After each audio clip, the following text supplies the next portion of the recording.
अस्सलाम वालेकुम।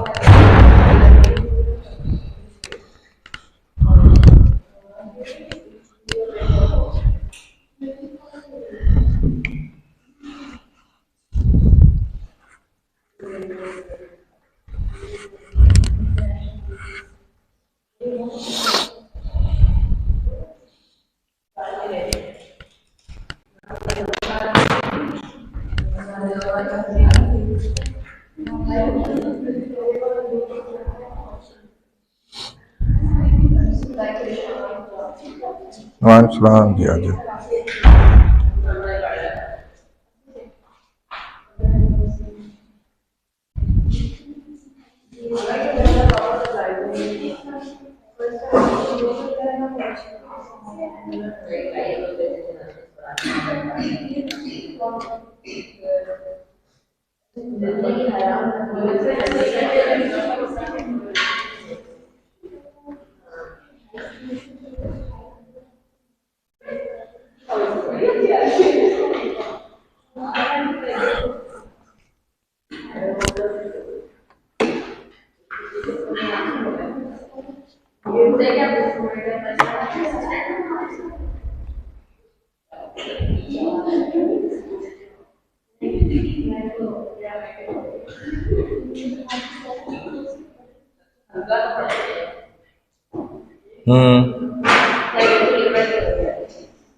नहीं समझ आए।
वालेकुम अस्सलाम रहमतुल्लाहि व बरकातुहू।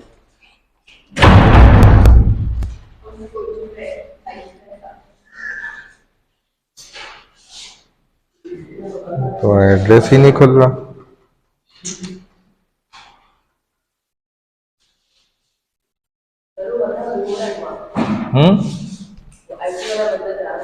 गुजर रहा है।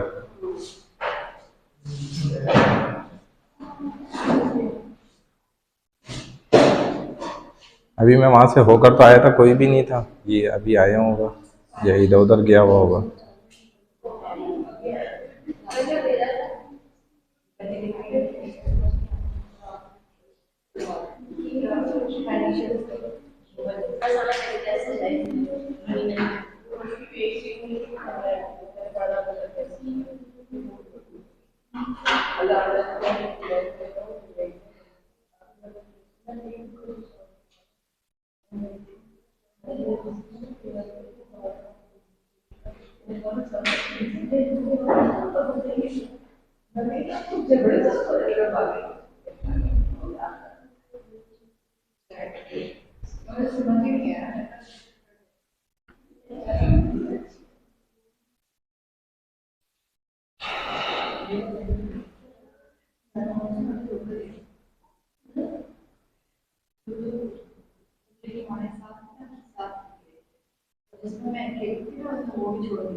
चलो भाई बस इधर ही लगा देते हैं।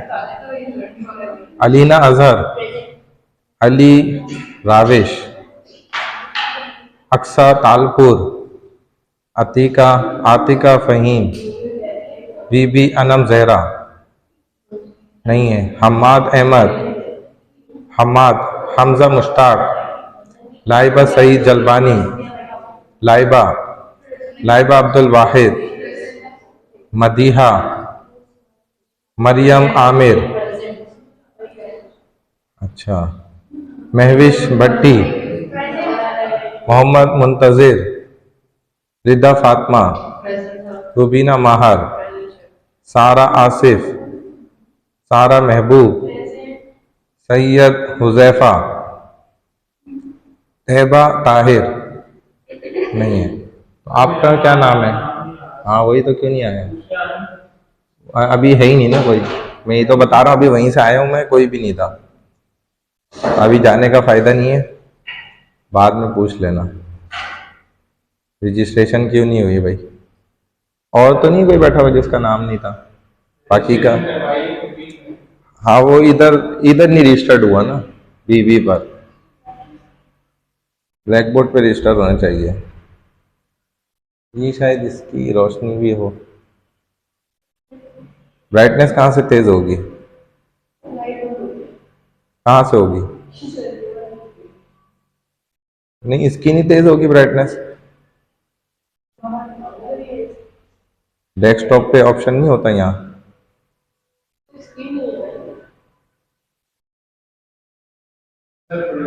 हाँ प्रोटेक्टर है तो इसमें, इसके रिमोट में होगा कोई ऑप्शन?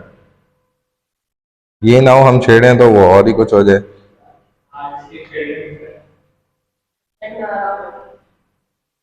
हाँ ना, वो और ना लेने के देने पड़ जाए। देखो इसमें कुछ है? हाँ हाँ, लाइट ऑफ करके देख लो।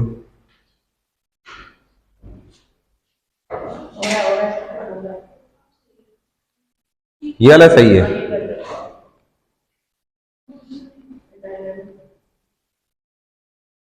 डे टाइम ये सही है? ये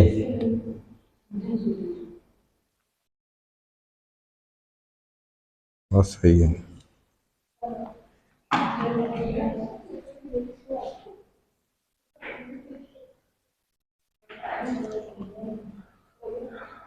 अच्छा जी।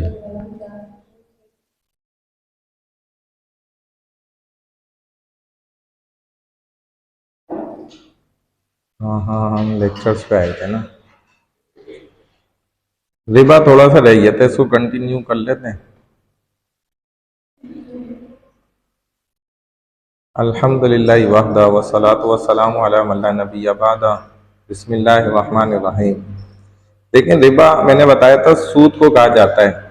अल्लाह सुब्हानहू व तआला ने सूद को हराम करार दिया। सूद क्या होता है ये बता दिया, इस्लाम में क्यों मना है, इसके अंदर बहुत सारी खराबियां हैं जिसकी बुनियाद पर प्रोहिबिशन ऑफ रिबा इन इस्लाम है।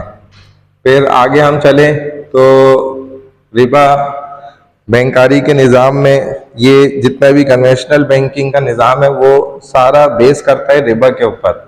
इस्लामिक बैंकिंग के निज़ाम ने इस रिबा ही को उड़ाया और इसको ख़त्म किया कि ये सूद अगर होगा तो वो इस्लामिक बैंकिंग हो ही नहीं सकती। रिबा कुरान और हदीस से मैंने आपको बताया था। अल्लाह सुब्हानहू व तआला फरमाते हैं ला युहिब्बु कुल्ला कफ़ारिन असीम, के यमहकुल्लाहु रिबा व युर्बि सदक़ात वल्लाहु ला युहिब्बु कुल्ला कफ़ारिन असीम, कि तुम्हारा रब जो है अल्लाह ये क्या करते हैं, चाहते हैं कि सूद को ख़त्म कर दिया जाए और जितना भी सदाकात है ना उसके अलावा जिसमें बरकत भी है उसको बढ़ाया जाए, उसको शुरू किया जाए। और अल्लाह सुब्हानहू व तआला बड़े गुनाहगार नाशुक्रे लोगों को हरगिज भी पसंद नहीं फरमाते हैं, ये अल्लाह का कानून है। और अल्लाह ने देखें खुद ही माल दौलत दुनिया सब अल्लाह ने बनाई है, इसका स्ट्रक्चर चूंकि अल्लाह ने बनाया है तो उसके इंस्ट्रक्शंस भी अल्लाह ही देंगे कि कैसे इसको इस्तेमाल करना है। एक गाड़ी या एक मोबाइल अगर कोई कंपनी बनाती है तो उसी के ही इंस्ट्रक्शंस के मुताबिक आप उसको यूज करते हैं तो वो गारंटी लेते हैं कि हाँ ये चीज इतना अरसा चलेगी। लेकिन अगर आप उसके खिलाफ उसको यूज करेंगे तो उसमें क्या होगा, खराबी पैदा हो जाएगी। ऐसे ही अल्लाह सुब्हानहू व तआला ने माल को भी बनाया है, ये दौलत ये दुनिया ये पूरा सब कुछ अल्लाह ने बनाया। तो अल्लाह सुब्हानहू व तआला ने फिर उसको चलाने का तरीका भी बताया कि आपने उसको फिर कैसे रन करना है ना। पैसा है, इसका लेन देन करना इंसानों की मजबूरी है। अब वो उसको किस तरीके से इस्तेमाल करेंगे, तो सूद का निज़ाम जो है ज़माने जाहिलियत से चला आ रहा है। रसूलुल्लाह सल्लल्लाहु अलैहि वसल्लम ने इसकी हुर्मत आहिस्ता आहिस्ता मुसलमानों को सहाबा को मना किया, यानी कि हराम करार दिया। पहले वही सहाबा ये मामलात कर रहे होते थे तो अल्लाह ने देखे समझाया कि अल्लाह ये चाहता है कि सूद को मिटा दिया जाए, खत्म कर दिया जाए और किस चीज को आम किया जाए, कॉमन क्या चीज हो, वो सदाकात हो, यानी कि जिसको अल्लाह सुब्हानहू व तआला भी पसंद फरमाते हैं। ये एक रेफरेंस दिया कुरान ने। सेकंड अल्लाह फरमा रहे अल्लज़ीना याकुलूना रिबा ला यक़ूमूना इल्ला कमा यक़ूमुल्लज़ी यतख़ब्बतुहु शैतान मिनल मस।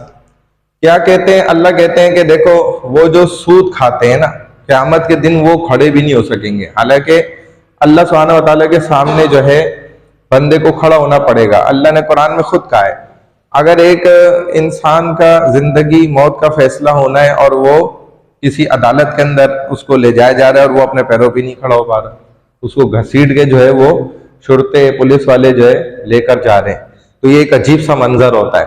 अल्लाह कहते हैं वो क़यामत के दिन जो सूद खाने वाले लोग हैं, चाहे वो 0.001% भी सूद खाते हो, चाहे जितना भी परसेंटेज हो, मार्कअप है, इंटरेस्ट है, वो सूद है, चाहे वो किसी भी चीज पर है, तो सूद खाने वाला आदमी अल्लाह के सामने खड़ा नहीं हो सकेगा। मगर कैसे खड़ा किया जाएगा उसको, वो जिसे आसेब ने छू कर मकबूत बना दिया, यानी कि एक जादू ज़दा आदमी हो ना, उसकी हालत बिगड़ी हुई होती है। आपने कभी देखा जिस आदमी पे जिन चढ़ा हो या उस पर खतरनाक जादू हो गया हो, तो वो आदमी खुद कह रहा होता है बार बार कि भाई मेरी तबीयत जो है ना बिल्कुल खराब हो चुकी है और मेरे मामलात बिगड़ चुके हैं, पता नहीं मुझ पर क्या हो गया है, फलाना हो गया, उसकी हालत बिल्कुल गैर हो जाती है।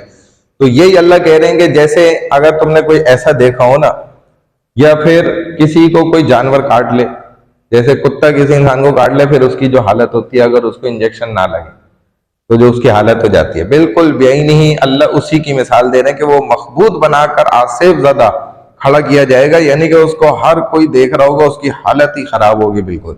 ये इसलिए होगा कि उन्होंने कहा कि जो बै है ना, जो खरीदो फरोख्त होती है, बै मतलब ट्रेडिंग, जो खरीदो फरोख्त है बै, ये अल्लाह ने कहा अहल्लल्लाहुल बैया, क्योंकि अल्लाह हलाल करार देते हैं खरीदो फरोख्त, बिजनेस को, ट्रेडिंग को। वह हर्रम रिबा, और रिबा को अल्लाह ने खुद हराम करार दिया।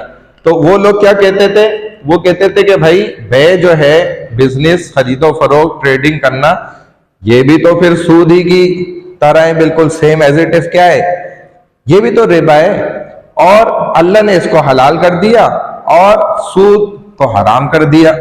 तो ये क्या बात हुई, उन्होंने ये एक पॉइंट निकाला, इन लोगों ने जो सूद खाने वाले, ये एक बड़ा पॉइंट उन्होंने निकाला, कहा कि भाई खरीदो फरोख्त भी तो, उसमें भी तो यही हो रहा है। क्या होता है, एक्सचेंज है, चाहे जिस प्रोडक्ट का भी है, जो भी चीज है, एक्सचेंज तो हो रहा है ना, लेन देन हो रहा है ना, दोनों मामला तो हो रहे हैं, एक आदमी ले रहा है एक दे रहा है, तो वो पैसा दे रहा है, उसके बदले में चीज खरीद रहा है, प्रोडक्ट ले रहा है, कैश दे रहा है, या फिर वो कोई प्रोडक्ट दे रहा है उसके बदले में प्रोडक्ट ले रहा है। जो सामान की बै होती है वो आगे आएगी भी। तो मुख्तलिफ तरह की इंसान जो है वो खरीदो फरोख्त कर रहा है। ठीक है, उन्होंने कहा सेम एज इट इज सूद में भी तो यही चीज है कि हम एक आदमी को कर्जा दे रहे और बदले में उससे हम उस पर प्रॉफिट ले रहे, तो ये भी तो बिजनेस हुआ एक, ये भी तो एक किस्म की खरीदो फरोख्त का ही तो मामला हुआ उसी की तरह का। तो इसको क्यों अल्लाह ने हराम करार दिया? तो अल्लाह ने कुरान में पहले ही बता दिया कि ये बाद में जो है ना लोग ऐसी बात करेंगे, और हम पहले ही उसका जवाब दे रहे हैं 1500 साल पहले। तो अल्लाह ने उसको तो हराम कर दिया और खरीदो फरोख्त बे को हलाल कर दिया। ये क्यों हुआ? तो उसके रब के पास से ये नसीहत आई है कि अल्लाह ने ये हुक्म दिया, भाई अगर इंसान ने अमल नहीं करना ना, वो तो फिर 100 बहाने बनाता है, लेकिन उसने अमल करना है, उसके लिए एक ही बात काफी है। जैसे मिसाल के तौर पर अगर किसी औरत को कहा जाए भाई आप पर्दा करें, और वो 10 किस्म के बहाने करेगी अगर उसने नहीं करना, मैं एक मिसाल दे रहा हूं, लेकिन करना है तो बस अल्लाह ने उसको कुरान में ऑर्डर कर दिया, हुक्म कर दिया है, तो बस वो कहती है भाई मेरे रब ने मुझे हुक्म किया है ना, बस उसके बाद मुझे कुछ भी नहीं देखना, अब चाहे कुछ भी होता रहे मैं तो पर्दा करूंगी, क्योंकि मेरे रब ने हुक्म दे दिया, मेरा मामला मेरे रब ने फाइनल करना है, इंसानों ने दुनिया वालों ने थोड़ी करना है। तो बस ये एक बात उसके लिए काफी है, चाहे उसमें हमारी सोच, हमारा दिमाग, हमारी अक्ल माने ना माने। अक्ल कह रही हो कि नहीं है भाई ये तो गलत है, ये तो बेकार सी बात कर दी, ये तो फजूल बात है, ये तो मेरा हक है, ये तो मेरे राइट्स है, तो मैं जैसे चाहे जिंदगी गुजारूं। नहीं, यही अल्लाह ने पॉइंट समझाया कि देखो जहां से तुम्हारी ये दिमाग, सोच, आइडियाज, अक्ल खत्म होती है ना, उसके आगे से हमारा दीन शुरू होता है। इसीलिए तुम्हें अक्ल को साइड पर रख देना होगा, वरना तो अक्ल तो बहुत सारी बातें एंटी कहती है, एंटी इस्लाम है, मुखालिफ है इस्लाम के, शरीयत सबके मुखालिफ हैं। आपकी अक्ल तो कभी भी नहीं कहेगी कि भाई मैं सजदा करूं, अकल तो मना करेगी, सजदा क्यों करूं भाई, मुझे कोई नजर ही नहीं आ रहा, इसका तो मतलब मैं सजदा कर रहा हूं या कर रही हूं तो मैं तो दीवार के आगे सजदा कर रहा हूं, मैं तो ये भी बुत हो गया, मैं तो काबा के सामने सजदा कर रहा हूं, ये भी तो बुत हो गया। जैसे हिंदू एक अपना बुत बनाते हैं इंसान की शक्ल का, तो हमारे लोगों ने एक घर की शक्ल का बना दिया, उसमें डिफरेंस क्या हुआ? तो इस तरह तो एंटी इस्लाम हो जाए सारी चीजें। हम क्यों करते हैं? सबके पीछे वो एक लॉजिक है कि भाई हम अक्ल से नहीं सोचते, हम नकल से सोचते हैं। नकल क्या है कि जब अल्लाह ने एक चीज का ऑर्डर कर दिया ना, तो हमने मानना है। तो अल्लाह ने कहा भाई डिफरेंस है, खरीदो फरोख्त अलग चीज है और सूद एक अलग मामला है, इसी वजह से हमने उसको हराम करार दिया। तो रब के पास से नसीहत आई है, अब वो रब कहता है कि तुम बाज रहो, तो अगर उसे हलाल समझोगे ना, तो फिर जो पहले वालों के साथ भी मामला हुए वो तुम्हारे साथ भी होंगे, फिर तुम्हारा मामला तुम्हारे हवाले हो जाएगा। अल्लाह तुम्हें नाकाम करके दिखाएंगे उस दिन जो अनलिमिटेड लाइफ वाला डे है, डे ऑफ जजमेंट, वो जिंदगी का अहम तरीन दिन, जिस दिन तुम्हारी ना खत्म होने वाली जिंदगी का फैसला होना है। जब हम दुनिया में पैदा हुए तो हमारी खत्म होने वाली जिंदगी का फैसला हुआ था, हम पैदा हुए, हमारा अल्लाह ने लिख दिया पैदा होने से पहले कि ये बच्चा या ये बच्ची जो है 50 साल जिंदा रहेंगे इस दुनिया में, 10 साल जिंदा रहेंगे, 20 साल जिंदा रहेंगे, ठीक है ना। गजा के बच्चे शहीद हो रहे हैं तो अल्लाह ने लिखा हुआ है कि ये बच्चे इतनी उम्र में शहीद हो जाएंगे, 2 साल में हो जाएंगे, 3 साल में, 4 साल, 5 साल। तो ये अल्लाह की तरफ से फैसला है, अल्लाह ने लिखा हुआ है, हमारा भी लिखा है। तो यही वो डे ऑफ जजमेंट जो आएगा ना, लास्ट डे हमारा इस दुनिया के इख्तिताम का, रिजल्ट अनाउंस का डे जो आएगा, ठीक है ना, उस दिन अल्लाह जो फैसला करेंगे वो होगा अनलिमिटेड लाइफ का फैसला, यानी कि ना खत्म होने वाली जिंदगी का, मेरा और आपका अल्लाह सुब्हानहू व तआला उस दिन फैसला करेंगे। अल्लाह कहते हैं उस दिन हम उसे नाकाम कर देंगे, और फिर क्या होगा? हुम फिया खालिदून, अस्हाबुन नारी हुम फिया खालिदून, वो जहन्नुम में जाएंगे और जहन्नुम में हमेशा रहेंगे।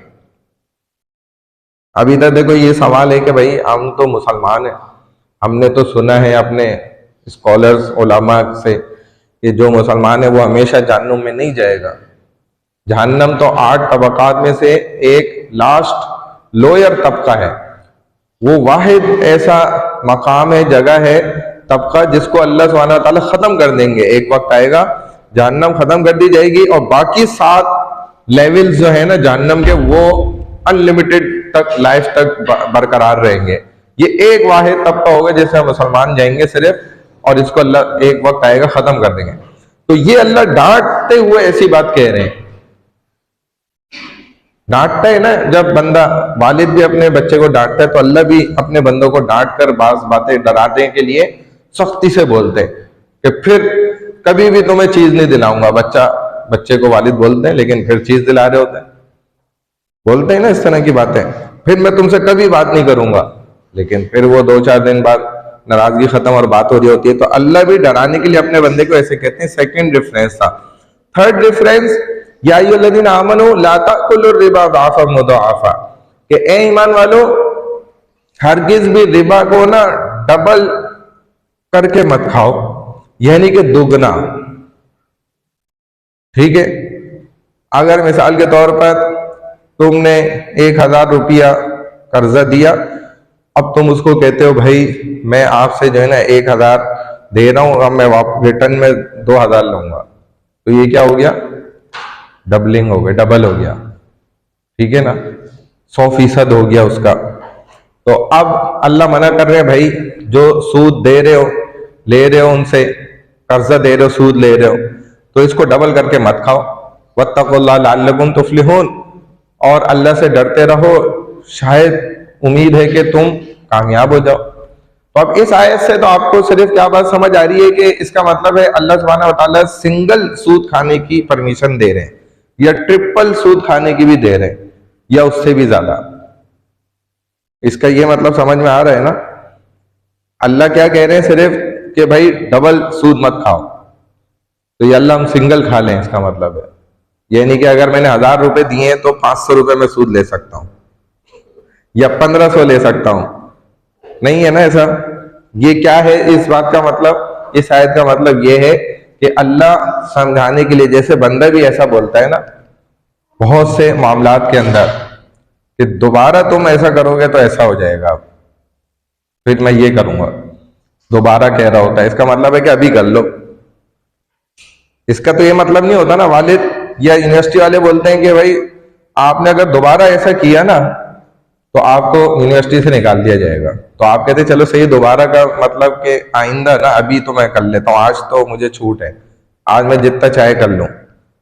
इसका ये तो मतलब नहीं होता यूनिवर्सिटी ने आज आपको परमिशन दे दी कि आज आप कर लें, कल से अगर तुमने ये किया ना, कहते हैं ना यूनिवर्सिटी वाले दुनिया के लोग, तो इसका ये हरगिज मतलब नहीं होता कि आज आप कर सकते हैं या कल के अलावा अगले दिन भी कर सकते हैं, ये मतलब नहीं होता। ये समझाने का तरीका है। ऐसे अल्लाह अपने बंदों को समझा रहे हैं। अल्लाह जानते हैं कि मेरे बंदे समझदार हैं, तो अल्लाह कह रहे हैं भाई डबल भी मत खाओ, जो सबसे ज्यादा हो सकता था डबल, यानी कि 1000 रुपए दिए और 1000 रुपए सूद ले रहे हैं, तो ये सबसे एंड है बिल्कुल। इससे ज्यादा तो इंसान अगला भी नहीं मांगता, और आप भी देने का सोच ही नहीं सकते कि यार 1000 रुपए दे रहे हो और 2000 मांग रहे, ये कौन सा तरीका है? नहीं भाई, ये तो हो ही नहीं सकता। तो 1000 रुपए बहुत ज्यादा, 100, 200, 300, 400, 500, या बहुत ज्यादा अल्लाह ने आखिरी कहा कि डबल। तो बात समझ गए? ये थर्ड रेफरेंस था जो उस दिन रह गए थे। ये हदीस तो मैंने आपको बता दी थी, ये भी सारा समझा दिया था। कन्वेंशनल बैंकिंग, इस्लामिक बैंकिंग में इस तरह होता है। टाइप्स मैंने बताई थी आपको, दो है, रिबाउल नसिया, रिबाउल फद्ल। रिबाउल नसिया इसका सेकंड नेम है रिबाउल जाहिलिया, यानी कि कर्जा देते हैं उस पर इजाफी रकम लेते हैं।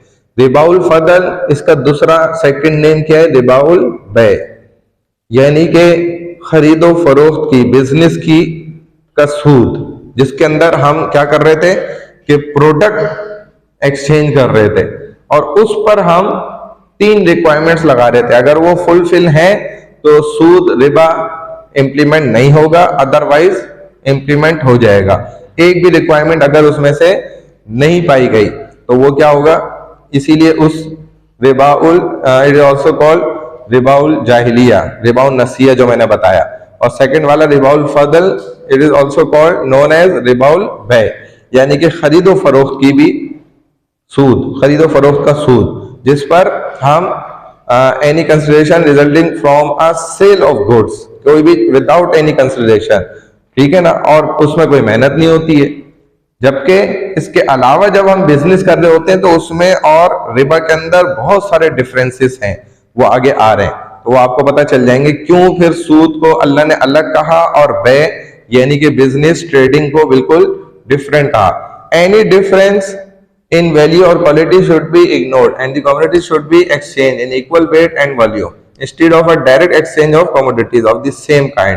A person should sell his commodity against cash at the market value and buy someone else commodity in exchange for cash. ये मैंने आपको उस दिन बताया भी था, ये उसी से ही रिलेटेड इन्होंने उसी को ही रिपीट करा। इसमें एक आध चीज जो है वो बस थोड़ी सी इजाफी होगी, उसका कानून बता रहे हैं। लॉ रिगार्डिंग रिबाउल फजल क्या है कि देखो, कीमत या मयार में से किसी भी चीज को अगर हम नजरअंदाज कर देते हैं, हमने तीन चीजें वहां आपको बताई थी, हमने तीन चीजें डिस्कस की थी ना। पहली क्या थी? Equality. Second, on the spot cash हो, ऑन द प्लेस हो, सेम प्लेस हो, एक ही जगह पर वो मामला कर लिया जाए लेन देन का। और फिर हमने उससे आगे आपको नेक्स्ट ये बताया था कि डिफरेंट थाउट्स थे, स्कूल ऑफ थाउट्स, जो उनके मज़ाहिब हैं उलामा के, जिसमें अहनाफ, हनफी हजरात और बाज जो है वो शाफी हजरात भी। उनके नज़दीक हमने दो पॉइंट पढ़े थे। हमने देखा था कि उनके यहाँ वजन और केल का एतबार होता है, यानी कि वेट और काउंटिंग। इसको अरबी में कहा जाता है केल और कदर, यानी कि किसी कोई चीज, मैंने आपको बताया था, गिनती के साथ खरीदी और बेची जाती है और कोई चीज वजन के साथ खरीदी और बेची जाती है। तो अहनाफ के नजदीक ये तीन चीजें जो है ना, उन चीजों के अंदर देखी जाएंगी जिसमें कोई भी चीज बाय वेट सेल परचेज हो रही है या बाय क्वांटिटी सेल परचेज हो रही है, यानी कि वजन करके खरीदी बेची जा रही है या फिर गिनती के साथ खरीदी और बेची जाती है। वही बात यहां पर भी कर रहे हैं। कीमत या मयार, यानी कि उसकी जो प्राइस होगी ना, या उसकी जो एक क्वालिटी होगी, उसका एतबार किस चीज से किया जा रहा होता है? अहनाफ और बाज मालिकी हजरात के नजदीक वेट के साथ किया जा रहा होता है, और दूसरा काउंटिंग के साथ, यानी कि क्वांटिटी कितनी है उसके हिसाब से किया जा रहा होता है। तो इन अशिया को बराबर वजन और सेम क्वांटिटी हुजम में तब्दील किया जाना चाहिए। एक ही किस्म की अशिया के बराह रास्त एक्सचेंज करने के बजाय अगर एक शख्स ऐसा करे कि वो अपनी प्रोडक्ट को कैश के बदले में बाजारी कीमत पर, यानी कि जो हमारी मार्केट वैल्यू है उस पर बेचे, और उसके बदले में वो क्या ले ले एक्सचेंज में? कैश, और उसकी जो भी ऑफर प्राइस है उस पर वो चीज उसको बेच दे। तो असल तो मामला उसूली तौर पर जो है ना, खरीदो फरोख्त का यही होना चाहिए। यानी इस बात का मतलब क्या है, मैं अब और थोड़ा सा आपको डिफाइन कर देता हूं कि देखो, मैंने आपको एग्जांपल दी थी कि रसूलुल्लाह सल्लल्लाहु अलैहि वसल्लम के जमाने में सहाबा अपनी प्रोडक्ट्स का एक्सचेंज करते थे। किसी के खेत में अगर वो चावल होता है, दूसरे के खेत में गंदम है, तो वो पूरा साल तो जिसके पास चावल है वो चावल नहीं खाएगा, गंदम भी खाएगा, वो रोटी भी खाएगा, ये गंदम वाला चावल भी खाएगा। तो ये एक्सचेंज करते थे। जब एक्सचेंज करते थे तो ये कह रहे हैं लॉस रिगार्डिंग रिबाउल फदल, यानी कि ये जब एक्सचेंज करते थे डिफरेंट कमोडिटीज, डिफरेंट प्रोडक्ट्स की आपस में लेन देन करते थे मामला, तो उनके मामले के अंदर रिबाउल फदल लाजिम आता था। और उससे बचने का उसूली तरीका यह है कि बेहतर तरीका दोनों सूरतों में एक ही है, कान को ऐसे पकड़ लो या घुमा के उधर से इसको पकड़ लो कि वो अपना चावल इनको बेच दे और ये अपना गंदम उनको बेच दे। उसूली और सिंपल फॉर्मूला तो यही है जो इस पर इंप्लीमेंट होना भी चाहिए रिबाउल फदल से बचने के लिए। क्योंकि देखो, जब गंदम वाला चावल वाले को बोरी दे रहा है, उसने एक बोरी दे दी गंदम की, इसने उसके बदले में चावल की आधी बोरी बनती थी, इसने आधी बोरी दे दी, तो बात एक ही हो गई। इसीलिए उसूल तो अब ये बता रहे हैं, कानून ये बता रहे हैं, लॉ बेहतर तरीका इससे ये है कि आप इसको एक बोरी गंदम के पैसे दे दें, वो आपको एक आधी बोरी चावल के पैसे दे दें। बात तो सेम ही है ना, एक ही बात है। उस फर्स्ट कंडीशन में भी वो प्रोडक्ट का ही एक्सचेंज कर रहे हैं। तो रिबाउल फदल से बचने का सबसे बेहतरीन कानूनी तरीका क्या है कि जो मार्केट प्राइस है उसकी वैल्यू ये चीज की उसको पकड़ा दे और वो इसको पकड़ा दे, बस उसके बदले में एक्सचेंज कर ले चीज को, प्रोडक्ट को। ये सिंपल तरीका है, ये कानून है सबसे बेहतर सूद से, रिबा से बचने का। नहीं समझ आया? आसान है, इसमें तो कोई इतनी मुश्किल बात नहीं है। आगे चलूं, पेपर में समझा सकोगे ना? देखो, ट्रेड और इंटरेस्ट, इन दोनों में डिफरेंस क्या है। यानी कि हम कोई भी मामला करते हैं, कोई बिजनेस करते हैं, खरीदो फरोख्त करते हैं उसमें, और हम उसी तरह के मामले पर अगर इजाफी रिबा, इंटरेस्ट चार्ज कर लेते हैं, तो इन दोनों में आप कैसे पहचान सकते हैं? एक तो मैंने आपको दोनों टाइप्स बता दी, बिल्कुल खुल के एक एक पॉइंट मैंने बताया कि रिबाउ नसिया, कर्जे के ऊपर आप किसी से इजाफी पैसा चार्ज कर रहे हैं, या बाज उलमा ये कहते हैं कि आप सिर्फ पैसा भी चार्ज नहीं करें और कुछ वहां से नफा हासिल कर लें, तो वो भी मैंने आपको पहली क्लास दूसरी क्लास में मना करा था कि उसकी भी इजाजत नहीं दी जाती है, कि यानी कि वो आपको दावत खिला रहा है या आपको और कोई बिजनेस में आपके साथ जो है शेयरिंग कर रहा है या और इस तरह का कोई भी मामला कर रहा है जिससे वो आपको खामोशी से नफा और फायदा भी दे रहा है, तो वो भी सूद होता है। रिबाउल नसिया तो वो होता है। रिबाउल जाहिलिया यानी कि रिबाउल फदल जो सेकंड है, वो भी मैंने आपको सारा डिफाइन कर दिया, एक्सप्लेन कर दिया पूरा, कि आप डिफरेंट प्रोडक्ट्स पे या सेम प्रोडक्ट के ऊपर लेन देन एक्सचेंज, आप ये कैसे फाइंड आउट करेंगे, ये कैसे आप बात समझ सकेंगे कि भाई ये जो मामला हो रहा है ये ट्रेड हो रही है या इंटरेस्ट हो रहा है, इन दोनों में क्या फर्क है?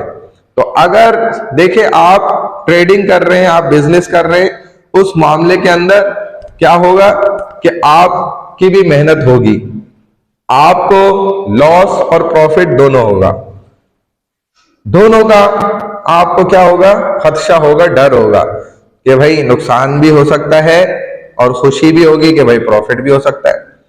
और आप हार्ड वर्क कर रहे होंगे, उसमें मेहनत कर रहे होंगे, ये होता है बिजनेस।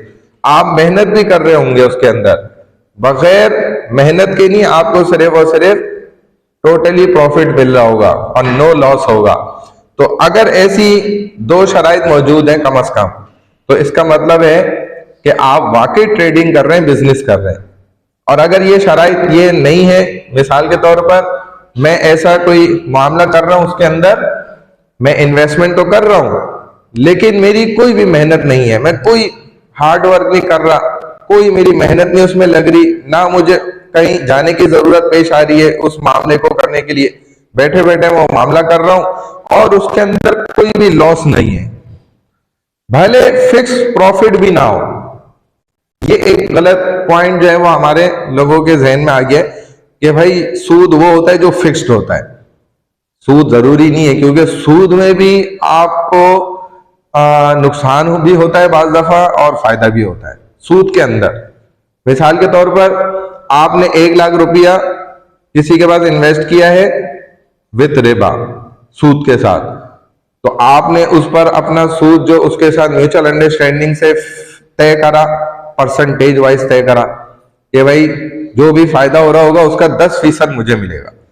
अब वो किसी दफा में जो है ना प्रॉफिट टोटली कम हुआ, तो उसने आपको कहा नहीं भाई इस दफा 10%, 10% नहीं मिल सकता, आपको 7% दूंगा, तो आपको रिबा सूद के अंदर नुकसान हो गया, लॉस हो गया। रिबा के अंदर भी तो लॉस हुआ ना, और रिबा के अंदर ही प्रॉफिट ये होता कि बहुत बड़ा प्रॉफिट हो गया, वो कहता है आपको भाई इस दफा तो बहुत अच्छा मार्जिन प्रॉफिट हुआ है हमें, तो 10 नहीं मैं आपको 12% दे देता हूँ, चलो तो आपको रिबा के अंदर भी फायदा हो गया और ज्यादा, जो कि दोनों कंडीशन हराम है। तो इसी तरह फिक्स नहीं हो सकता, भले फिक्स ना भी हो या फिक्स भी रखा है तो भी सूद लाजिम आ सकता है, दोनों कंडीशन में। तो असल आइडेंटिफाई करने का जो तरीका है ना, वो वही दो टाइप्स हैं और तीन चार ये पॉइंट्स हैं। दो टाइप्स, रिबाउल नसिया और रिबाउल फदल। उसको अगर आपने समझ लिया तो आप पहचान लेंगे, आइडेंटिफाई कर लेंगे कि भाई ये सूद है मामला, ये ट्रेड नहीं है, ये बिजनेस नहीं है, ये बे खरीदो फरोख्त नहीं है। और बाकी ये तीन चार पॉइंट्स हैं कि उसके अंदर कोई मेहनत नहीं हो रही, और दूसरा उसके अंदर कोई लॉस नहीं है मुझे, यानी कि नुकसान तो किसी हाल भी नहीं होगा, भले जिधर मैंने इन्वेस्ट किया है उधर उसको नुकसान भी हो रहा हो, लेकिन मेरे रिबा और सूद के प्रॉफिट के अंदर कोई भी नुकसान नहीं होगा, मैं लॉस बर्दाश्त नहीं करूंगा। जब भी अगर आप कोई ट्रेडिंग या बिजनेस भी कर रहे हैं और उसके अंदर आप ये शर्त लगा देते हैं, ये रिक्वायरमेंट्स इंप्लीमेंट कर लेते हैं कि भाई मेरा कोई नुकसान नहीं होगा, तो ये भी सूद हो गया। बात समझ आ रही है?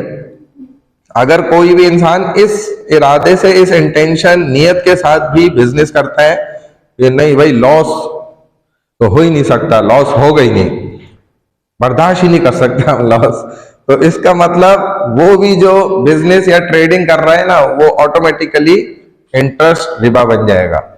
क्योंकि जो नुकसान का खौफ है ना, ये असल पहचान है ट्रेडिंग की, बिजनेस की, बे और शिरा की, यानी कि खरीदो फरोख्त की। और सेकंड उसकी दूसरी पहचान ये है कि हार्डवर्क होगा उसके अंदर, value creating process, it is not the reward of labour but is in fact an unearned income. ठीक है ना? तो फिक्स्ड अमाउंट उसके अंदर हो या ना हो, ये मैंने आपको बता दिया, ये भी उसकी एक अलग से पहचान है। शरीयत रूल्स रिगार्डिंग रिबा फ्री लोन्स। शरीयत का मिजाज क्या है? शरीयत क्या चाहती है? मैंने आपको पहले बताया था कि लोन, कर्जा देना या लेना, इसको शरीयत हरगिज पसंद नहीं करती। तो अगर बैंकारी का निजाम आपको मजबूर करता है और आपको इस तरह मोटिवेट कर रहा है कि भाई आप लोन लें, जैसे सुरमा वाले, उनके पास भी मैं गया फ्रिज खरीदने, अब मैं उनको कह रहा हूं कि भाई मैंने फ्रिज लेना है, ये मुझे ये वाला पसंद आ रहा है, कैश पे लेना है। नहीं नहीं सर, कैश पे लेने की क्या जरूरत है, आपका नुकसान होगा। ये देखे नहीं, ये किस्तें बनाए, वो पीछे लग गए, पूरा मुझे बिठा के समझाने लग गए, तीन चार बंदे मुझे इस तरफ जो है ना कायल करने लग गए कि नहीं आप देखें, हम आपको ये अभी गिफ्ट भी दे रहे हैं। तीन उन्होंने गिफ्ट के डब्बे भी लाके रख दिए, एक में स्त्री थी, एक में पता नहीं दो में और क्या था।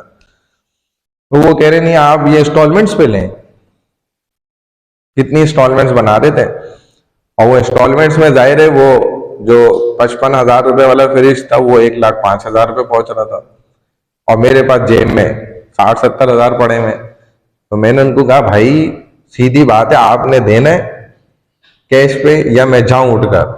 जब मैंने ये बात करी तो फिर उन्होंने दे दिया। लेकिन ये जो वो मुझे मोटिवेट कर रहे हैं, ये करना हराम है, ये गलत है। एक आदमी बिल्कुल आपसे कैश पर मामला करना चाह रहा है, तो यही हरकत जो है वो बैंक वाले भी कर रहे हैं, सब कर रहे हैं। उनके आप एडवर्टाइज देख लें, उनका सारे मामला हर जगह देख लें, वो किस्तों के ऊपर हर दूसरा कंपनी वाला, हर कोई यही कर रहा है। क्यों? उन्हें पता है लोगों की नफ्सियात का, लोगों की मजबूरियों का, उससे फायदा उठाने के लिए। एक प्लॉट भी है तो वो आपको इंस्टॉलमेंट्स पे देंगे, हर कोई तैयार है देने के लिए। अच्छा, उसके पीछे नीयत भी खराब है। दूसरा सबसे बड़ा मसला, पहला मसला तो ये कि आप जैसे किसी परिंदे या जानवर का शिकार करना होता है ना आपने, तो आप उसके लिए चूहा भी एक पकड़ना है मिसाल के तौर पे आपने ना आप क्या करेंगे, वो कुछ ना कुछ खाने की उसकी अच्छी चीज रखेंगे वहां पर ताकि वो उधर आए, और जैसे ही वो आएगा उसका काम हो जाएगा, वो पकड़ा जाएगा या उसमें आपने जहर मिलाया वो मर जाएगा खा के। बिल्कुल यही काम ये लोग भी करते हैं। तो उसके पीछे आपको उस चूहे को वो जो चौक से खाता है वो होती है चीज, हाँ, वो खिलाना और मजे दिलाना मकसद थोड़ी होता है। कि और मोटा ताजा हो, कल को हमें हो रहा है, हम हमारे से ही बच के हमारा ही नुकसान कर रहा हो, हमारे ही ड्राई फ्रूट्स खा रहा है। तो ये उसको मजे चखाना मकसद नहीं है, बल्कि क्या मकसद है, उसको उससे जान छुड़ाना या उसको फंसाना है। जब वो नियत ही खराब हो गई ना, तो रसूलुल्लाह सल्लल्लाहु अलैहि वसल्लम ने हदीस में फरमाया है कि किसी ने इस गलत नियत के साथ भी किसी को कर्जा दिया ना, तो इसकी आखिरत में पकड़ होगी। और इसने अगर गलत नियत से भी लिया कि मैं वापस रिटर्न ही नहीं करूंगा, तो आपने फरमाया इसकी भी पकड़ होगी। हाँ, एक सवाल है, हम जो गाड़ी के फाइनेंस करवाते हैं वो भी ऑब्वियसली इंटरेस्ट, बिल्कुल। हाँ, तो सर इस्लामिक बैंकिंग भी सेम देखो इस्लामिक बैंकिंग और कन्वेंशनल बैंकिंग में ना ठीक है, बहुत फर्क है। हम अपने उलमा की मेहनत को ना जाया नहीं जाने देंगे इंशाल्लाह। जो उन्होंने माशाल्लाह मेहनत की है, बहुत अच्छे अंदाज में की है। अगरचे मेरा काम है कि मैं आपको 100% बिल्कुल ट्रांसपेरेंट जो बैंकारी का निजाम है ना, वो बताऊंगा, हर बात बताऊंगा सच के साथ, छुपा के नहीं, ना झूठ के साथ। तो हकीकत तो यही कि बचना चाहिए, लेकिन फिर भी सिस्टम जो बनाया है ना उलमा ने, इन्होंने बड़ी मेहनत की है। बहुत मेहनत के बाद जो है ये, जो एक आदमी खुलकर गुनाह कर रहा था ना, बड़ा गुनाह, अगर उस आदमी को आप छोटे गुनाह पर ले आए, भले वो छोटा गुनाह भी वो खुलकर कर रहा है, लेकिन ये भी नेकी का काम है। कि एक आदमी मिसाल के तौर पर जो है ना शराब पी रहा है, फॉर एग्जाम्पल, आपने उसको शराब छुड़वा के आप उसको कोल्ड ड्रिंक के ऊपर ले आए, या और कोई ऐसी पीने की चीज है जिसमें कम नशा है, तो ये भी नेकी का काम है। आप उसको बड़े गुना से छोटे गुना के ऊपर ले आए। तो बहरहाल कन्वेंशनल बैंकिंग का जो गुना था, उससे हटाकर वो हजरात भले इस्लामिक बैंकिंग की तरफ लेकर आए। 100% प्योर तो इस्लामिक बैंक भी नहीं है, लेकिन जो एक आदमी वहां पर कार फाइनेंस कर रहा था या घर खरीद रहा था, तो वो यहां से अगर खरीदेगा तो उसका वो गुनाह नहीं है जो वहां उसको इतना खतरनाक गुनाह हासिल हो रहा था। तो इधर जो है ना, इन्होंने उसको खत्म करने की पूरी कोशिश की है। हाँ, 100% तो ये बिल्कुल हलाल वे में इस सूरत में हो सकता है कि बिल्कुल बेसिक से एक, हाँ, कहने को नहीं लेती इन पेपर वर्क, और जो है ना ओरली जो कहा जाए तो नहीं लेते, लेकिन हकीकत में ले रहे होते हैं घुमा फिरा के, जैसे कान को यूं पकड़ लो या घुमा के पकड़ लो, इस तरह घुमा कर लेते हैं, नाम बदल के लेते हैं। ठीक है ना। तो सबसे पहली बात तो ये है कि भाई बैंक जो है ना, ये इसके साथ इस्लाम का नाम जोड़ना भी मुनासिब नहीं है, क्योंकि बैंक में क्या इस्लाम का काम है, वो तो बिल्कुल एंटी इस्लाम है ना, जिधर सूद का मामला हो रहा है, रिबा। तो बहरहाल इस्लामिक बैंकिंग के निजाम ने बहुत हद तक रिबा से जान छुड़ाई है, और जो थोड़ा बहुत है भी ना, तो उसका नाम बदला है, नाम बदल दिया, टर्मिनोलॉजी चेंज कर दी है बस।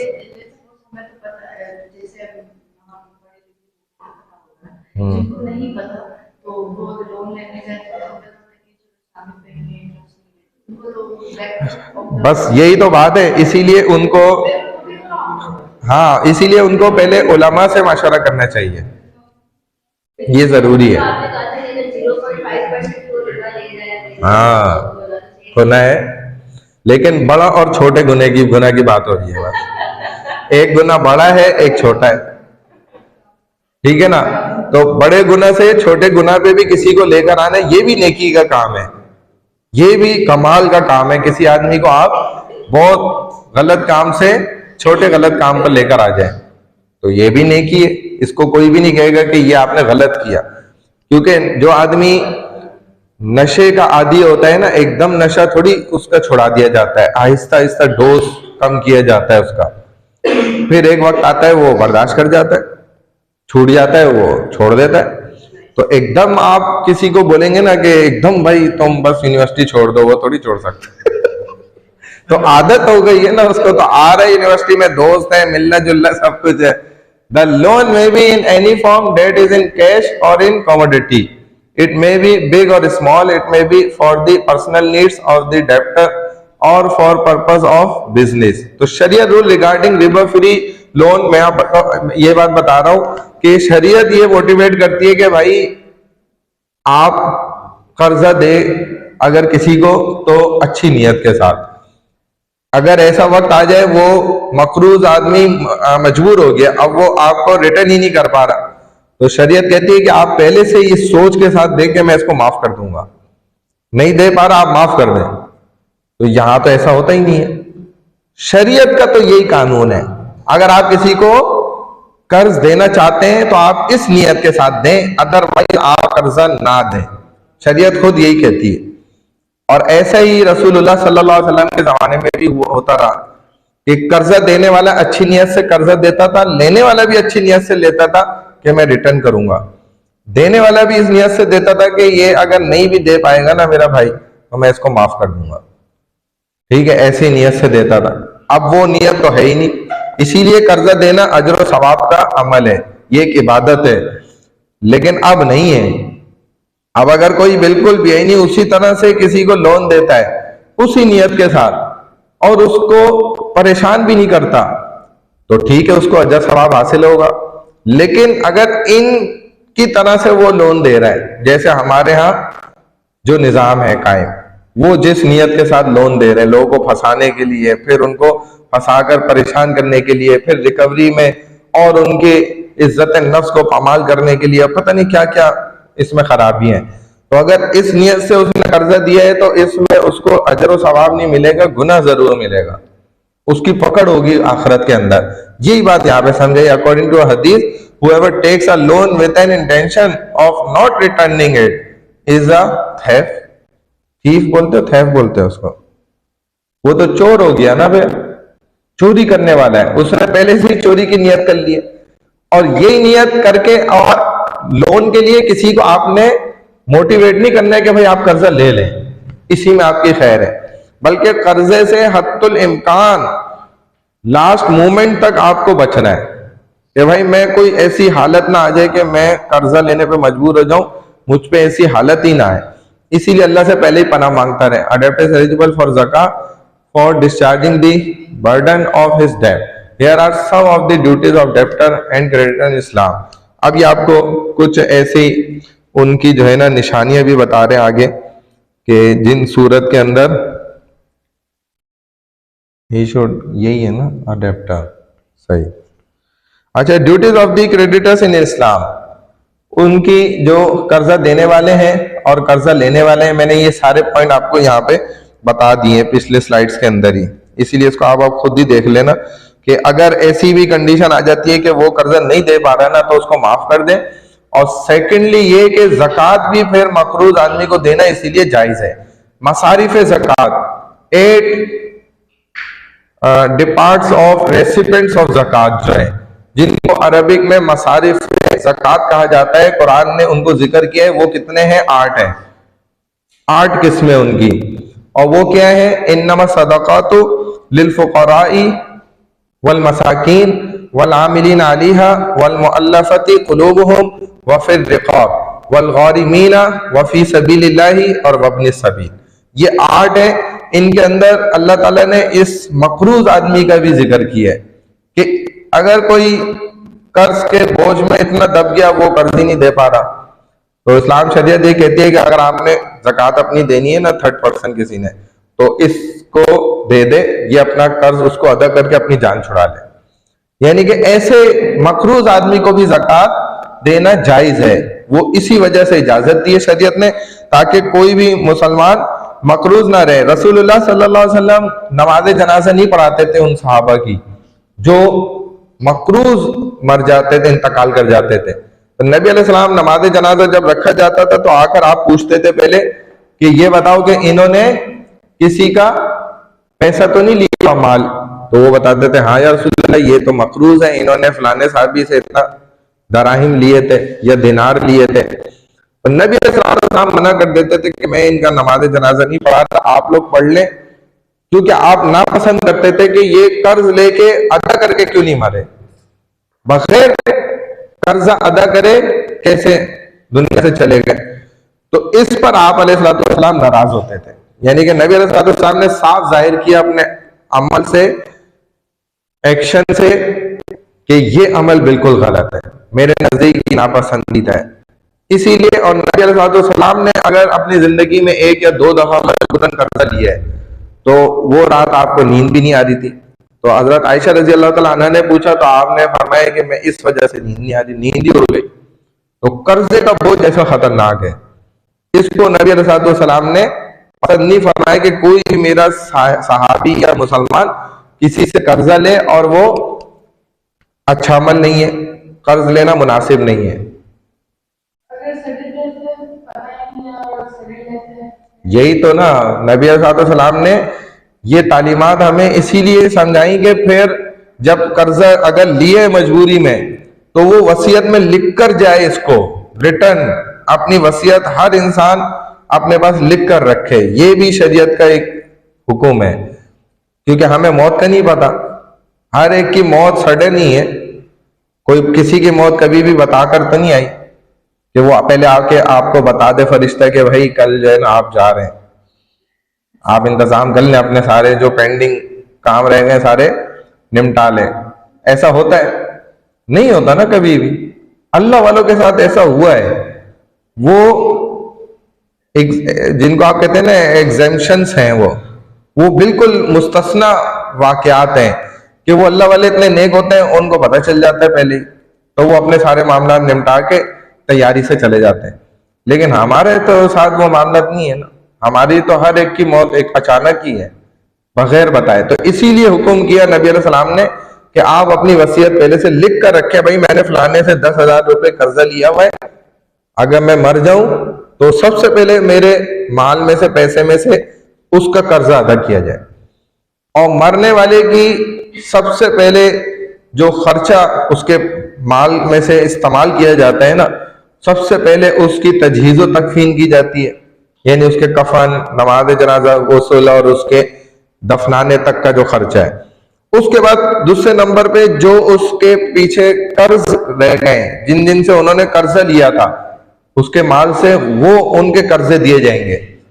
फिर तीसरे नंबर पे आकर उसकी वसीयत चेक की जाती है, जो 1/3 माल के अंदर चलती है, यानी कि तीसरा हिस्सा सुलुस माल उसके अंदर चलती है, वो अदा की जाती है। उसके बाद वो सारा तरका होता है जो वारिसों के अंदर डिवाइड होता है, जितने भी उनके पीछे उनके मुताल्लिकीन वारिसीन है उनके अंदर उसका पैसा तकसीम होता है।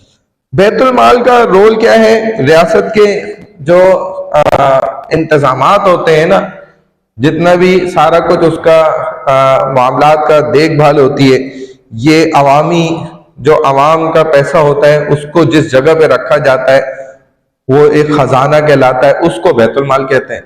वो खजाना जहां मौजूद है, यानी अवाम का जो पैसा है वो किसी भी कंडीशन में उनसे हासिल किया गया है। इस्लाम की सूरत में तो ज़कात से हल हासिल किया जाता है, और मौजूदा कंडीशन में वो टैक्स का माल है जो खजाने के अंदर मौजूद है।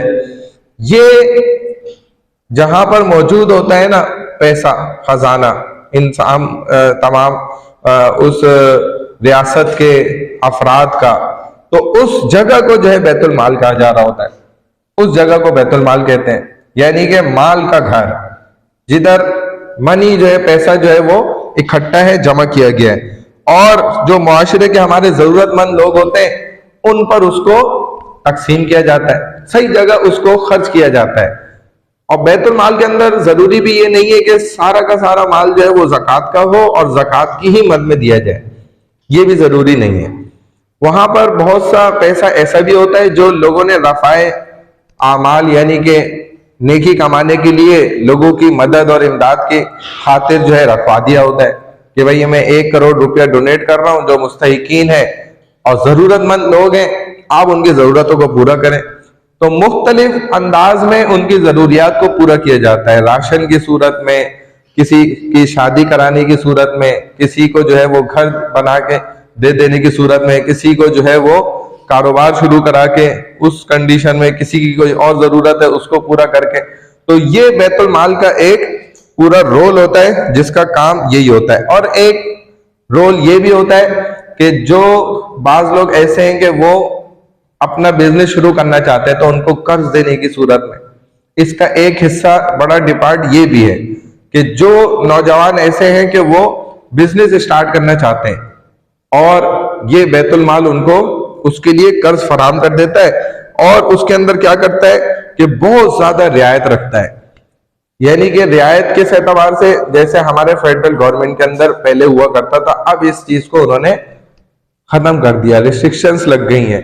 पहले क्या होता था, लोग कर्ज भी निकलवा लेते थे, जो गवर्नमेंट एम्प्लॉयज होते थे ये कर्जा उठा लेते थे गवर्नमेंट से ले लेते थे और थोड़े अरसे बाद वो देखते थे जब हम नहीं दे पा रहे, क्योंकि हैंड टू माउथ होते थे, बस महीने का कमाया और खा लिया, कुछ बचत नहीं हो रही होती थी, तो ये एक दरख्वास्त लिखकर जमा कराते थे और माफ हो जाता था।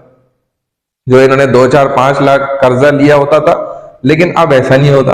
अब उसके अंदर उन्होंने बहुत ज्यादा सख्तियां कर दी हैं कि अब वो आपको रिटर्न करना ही होता है, चाहे किसी भी तरह से करें। तो ये काम बैतुल माल का नहीं है। बैतुल माल क्या करता है कि वो नरमी के साथ जो है ये कर्जा भी दे देता है और देखता है कि अगर बिल्कुल इस्लामिक वेस के अंदर ना, कि अगर वो आदमी उस कर्ज को अदा कर सकता है या जितना दे सकता है वो कर दे, अदरवाइज उसको क्या कर दिया जाए, उससे फ्री कर दिया जाए, उसको माफ कर दिया जाए। ये बैतुल माल का एक रोल है जो मैंने सिंपली आपको बता दिया। समरी सारी वही है जो मैंने आपको बता दी है, एंड हो गया ये। अच्छा, इसमें एक ज़कात का पार्ट रह गया है, कहो तो मैं इधर ही समझा दूं। अभी टाइम तो बहुत है ना, माशाल्लाह 10 हुए हैं।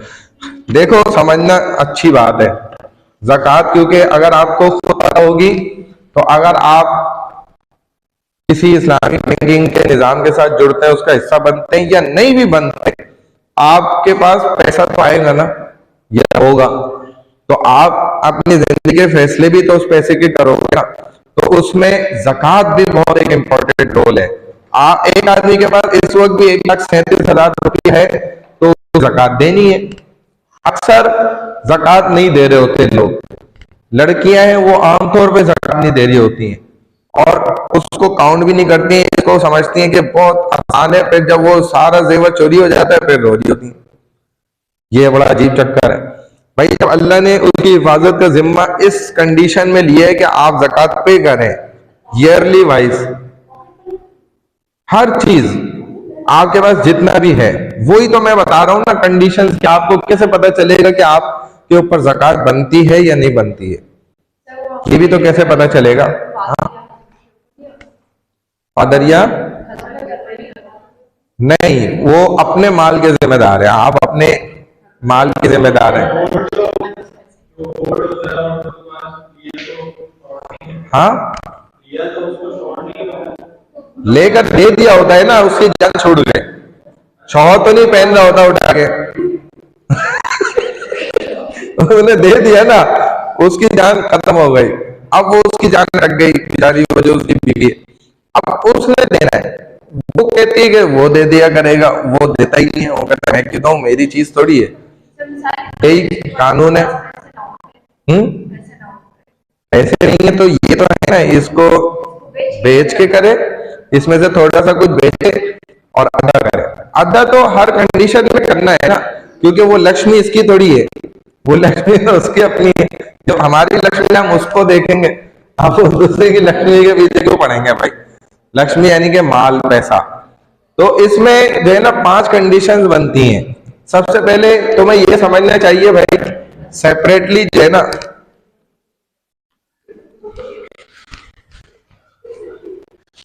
बिल्कुल सेपरेटली कर लो।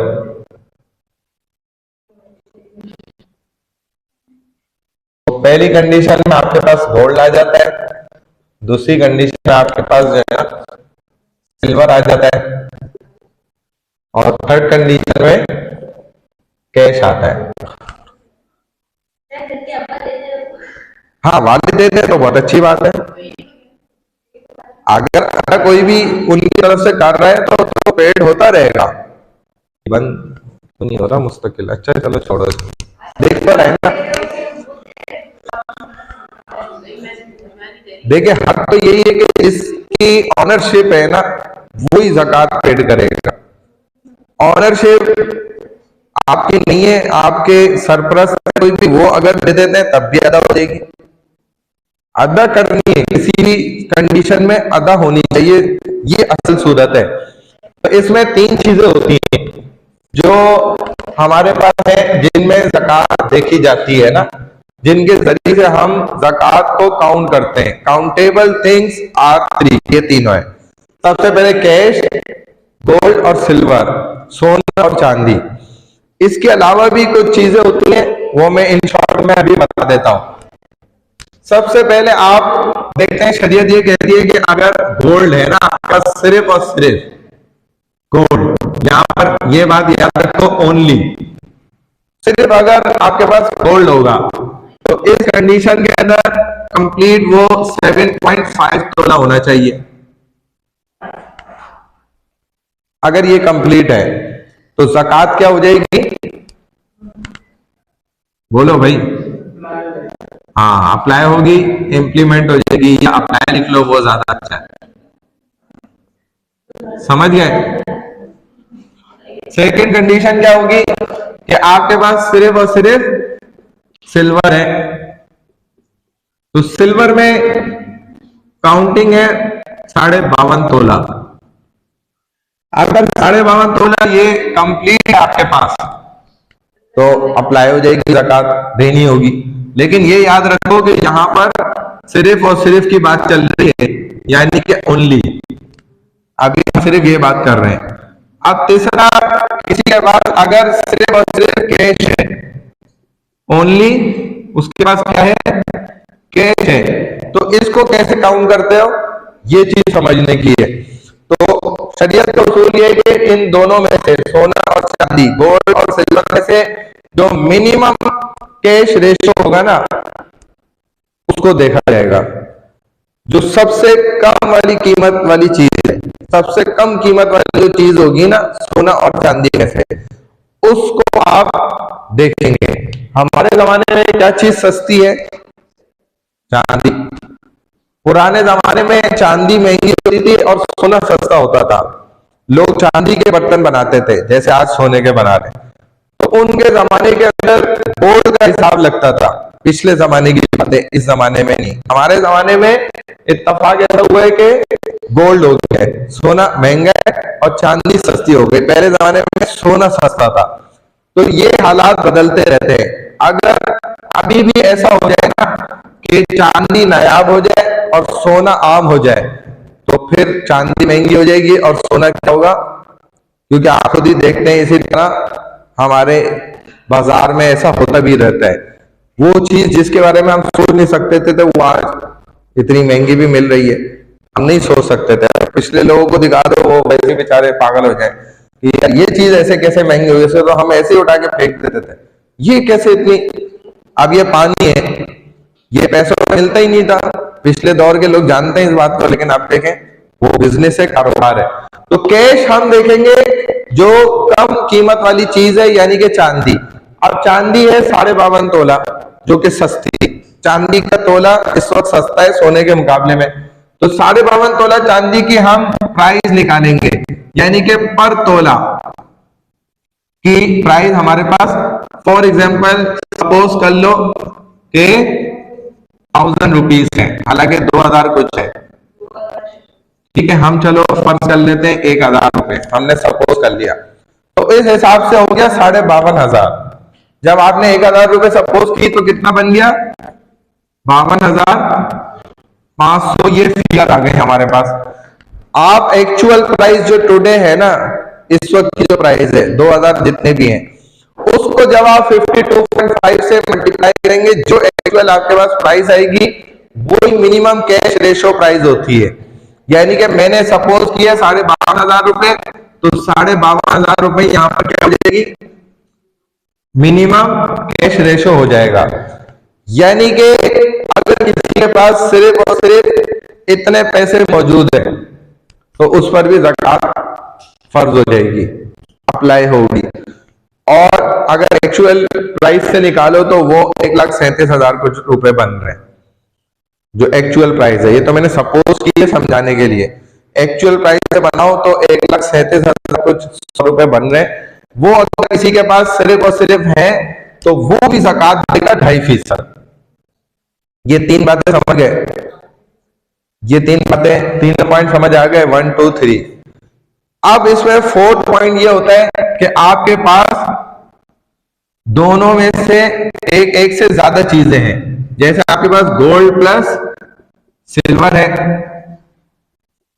या 5th नंबर पे आपके पास सिल्वर प्लस कैश है, और 6th नंबर पे आपके पास गोल्ड प्लस कैश है, और लास्ट 7 नंबर पे आपके पास कैश, सिल्वर और गोल्ड तीनों है।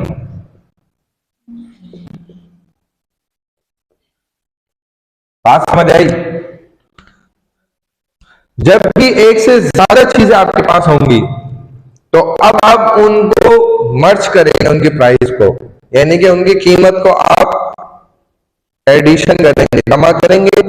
जमा करने के बाद वो कीमत मिनिमम कैश रेशो की कीमत को अगर प्राइस को पहुंच जाएगी तो ज़कात अप्लाई होगी। ये है मिनिमम कैश रेशो।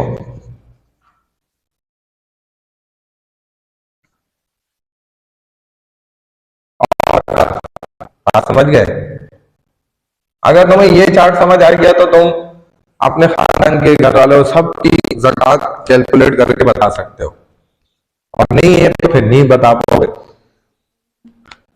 अब आपके पास 4 नंबर पे गोल्ड और सिल्वर फॉर एग्जांपल जो है, मिसाल के तौर पर यहां पर हमारे पास है 1 तोला गोल्ड, और 1 तोला गोल्ड हो गया, और प्लस हमारे पास है 1 तोला सिल्वर। ठीक है? तुम्हारा क्या नाम है? ये जो बैठी हुई है मोबाइल में, तुम्हारा क्या नाम है? मरियम। इधर आओ मरियम, थोड़ा सा पढ़ भी लेते हैं, आ जाओ। आओ ना, क्या हुआ? नहीं आओ, चलो ये तो बहुत अच्छी बात है। चलो तुम बताओ, तुम्हारा क्या नाम है? महवेश। अब ये जो 4th पॉइंट है, इसमें बताओ एप्लीकेबल होगी ज़कात या नहीं होगी, अप्लाई होगी या नहीं होगी?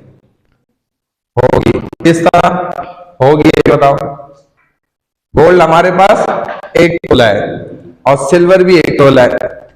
अगर कल हम गोल्ड की यहाँ प्राइस भी लिख देते हैं, हमने प्राइस तो बताई नहीं ना,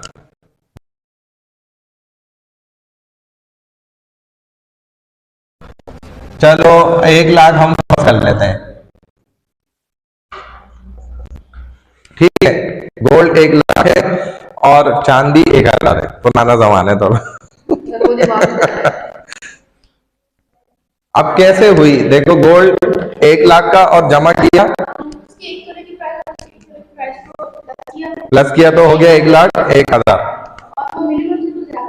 हाँ, मिनिमम कैश रेशो से, यानी कि 52,500 से वो क्या है, ज्यादा है। जब भी आप उससे मैच करेंगे और ये कीमत ज्यादा हो जाएगी तो ज़कात क्या हो जाएगी, यहाँ पर एप्लीकेबल हो जाएगी, अप्लाई कर देंगे ज़कात को। बात समझ आई? दोबारा यहां देखो, सिल्वर हमारे पास है 5 तोला और प्लस कैश हमारे पास 10,000 है। तो अब बताओ ज़कात अप्लाई होगी नहीं होगी? क्यों नहीं होगी? 5 तोला हो गया हमारे पास 5,000 और 10,000 ये हो गया, तो ये टोटल कितने बने? 15,000।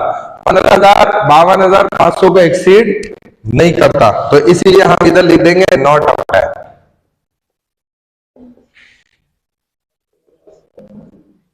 समझे बात? इसी तरह बाकी चीजों को भी करेंगे।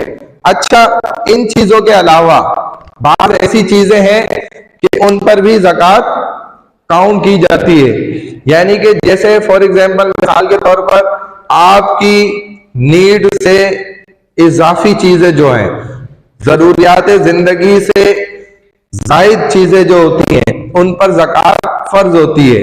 यानी कि फॉर एग्जांपल मिसाल के तौर पर मेरे पास जो है वो 10 जोड़े कपड़े हैं, मैं पूरा साल 5 जोड़े कपड़े यूज करता हूं और 5 जोड़े मैं इस्तेमाल नहीं करता, वो बिल्कुल वैसे के वैसे रखे हुए।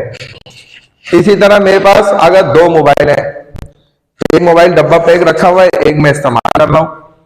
मेरे पास 2 गाड़ी है, एक गाड़ी मैं यूज कर रहा हूं, एक गाड़ी खड़ी हुई है, वो पूरा साल यूज नहीं हो रही, ठीक है ना। तो जो चीज आपकी जरूरत से ज्यादा है और पूरा साल आप इस्तेमाल नहीं कर रहे, उस पर भी ज़कात होती है। हाँ नहीं, जमीन जो है ना, जमीन, इसमें आपकी इंटेंशन देखी जाएगी कि आपने किस नियत से वो जमीन ली है। अगर मिसाल के तौर पे एक आदमी ने बिजनेस की नियत से ली है तो उस पर ज़कात होगी, लेकिन एक आदमी ने, किसी ने, खातून ने वो जमीन खरीदी है कि भाई इसमें हम घर बनाएंगे, कल को रहेंगे, तो उस पर ज़कात नहीं होगी।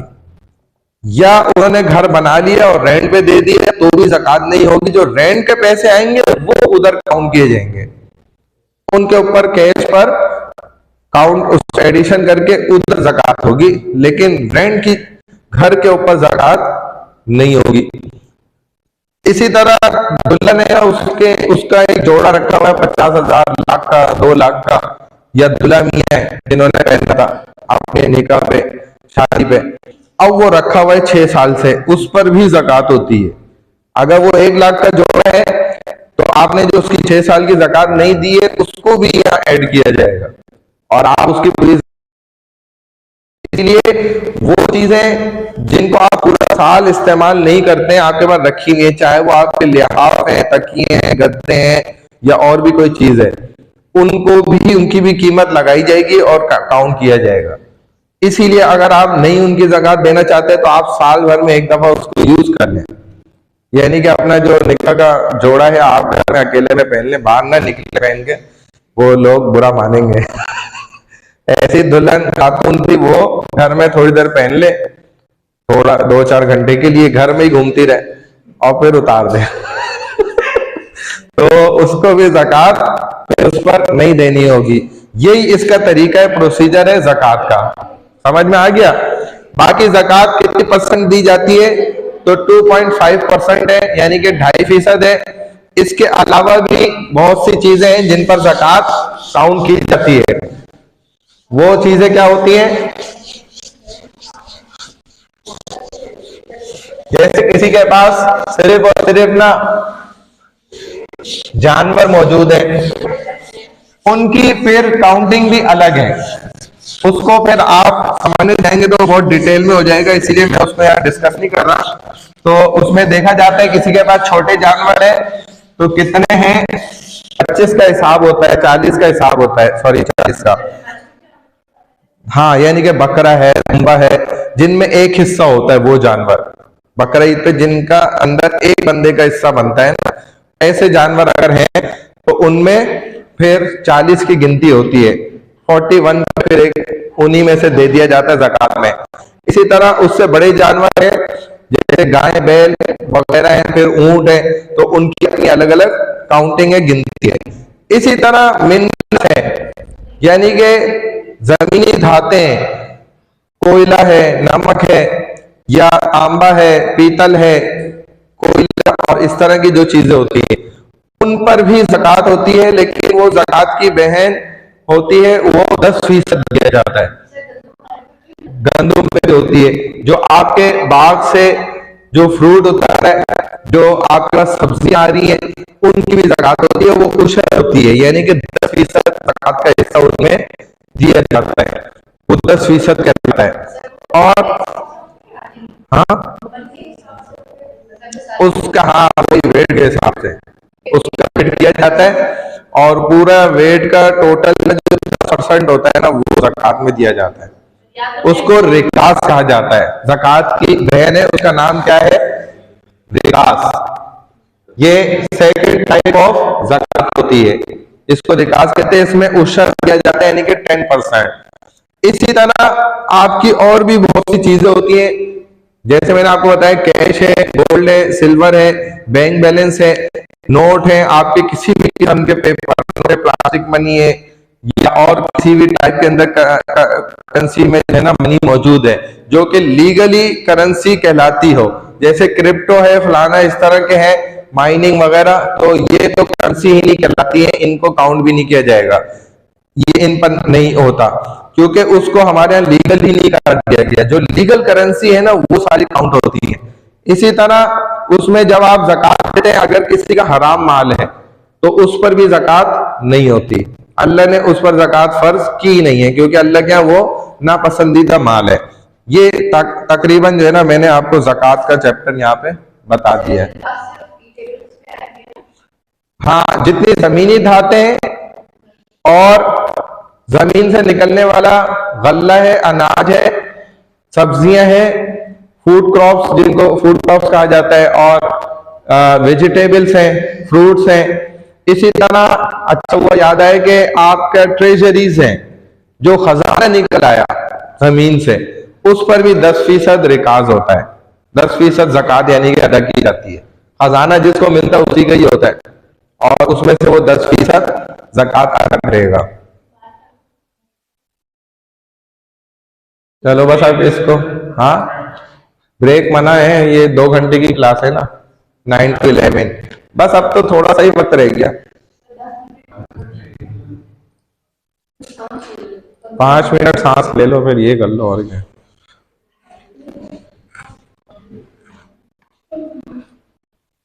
फिर हमारे पास लॉ ऑफ कॉन्टेक्ट है, थोड़ा सा ही इसको देखना है हमने, ज्यादा नहीं पढ़ना।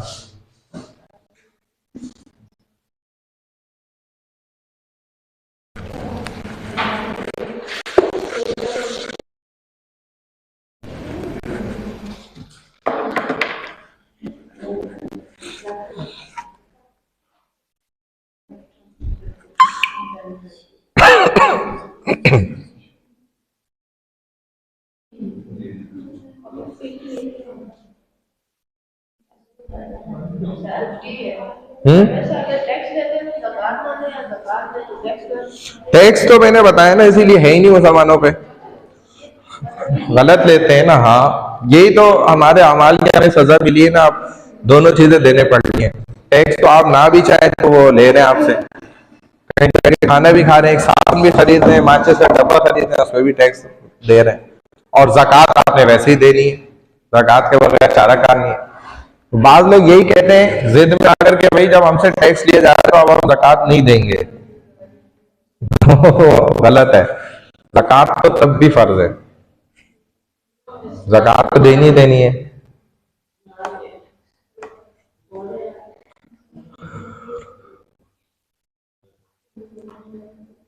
और अगर मुसलमानों पे से टैक्स हटा देना तो मुसलमान आज भी ऊपर जाना शुरू हो जाएंगे।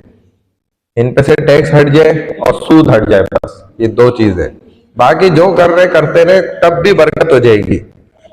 सिर्फ ज़कात दे बस।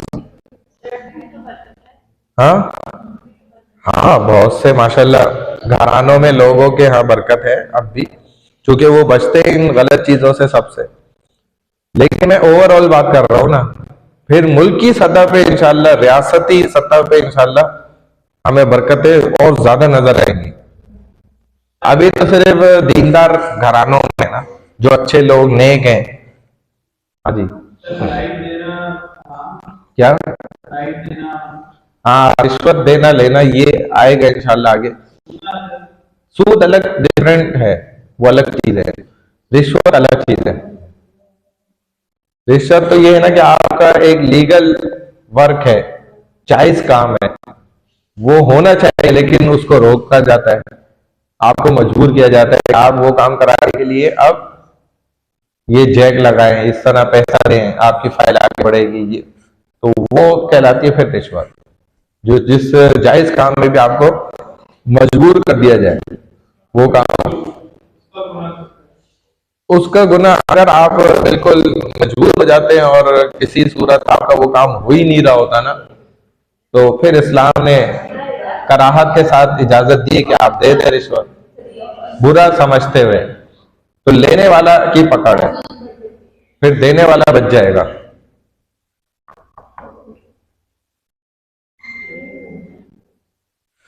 पहले तो सवाल है, ये जो आजकल भिखारी मांगते हैं, अल्लाह के नाम पे मांगते हैं, तो नहीं देना चाहिए। ये प्रोफेशनल लोग हैं, और हदीस में है कि आप जब किसी गलत आदमी को सदका या खैरात देते हैं ना, तो ये ऐसा खतरनाक गुनाह करते हैं कि आप उस गुनाह को मिटाने के लिए आपको 70 सही लोगों को खैरात देनी होगी।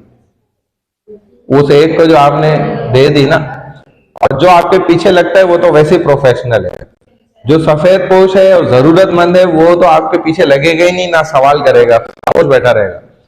ऐसे को देनी चाहिए जाकर।